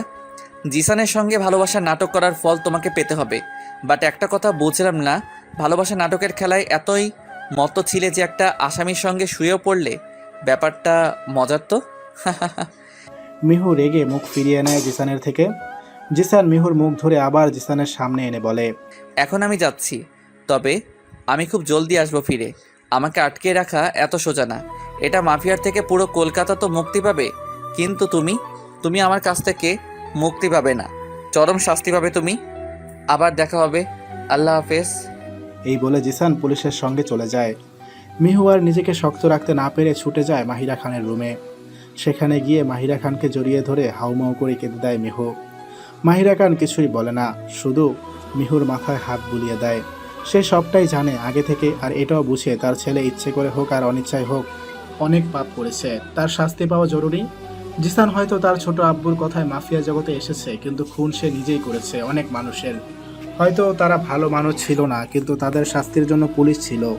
পুলিশের হাতে না দিয়ে জিসান নিজেই মেরে ফেলেছে তাদের। কাউকে খুন করার অধিকার জিসানের নেই, এমনকি কারোর নেই। মিহু জিসানকে ভালোবাসে, কিন্তু মিহু একজন গোয়েন্দা টিমের মেম্বার। ওর ডিউটি ছিল এটা, জিসানকে ধরিয়ে দেওয়া পুলিশের কাছে। ও সেটাই করেছে। যে কোনো পাপের শাস্তি হবেই, হোক সেটা বড় বা ছোট। সমাপ্ত।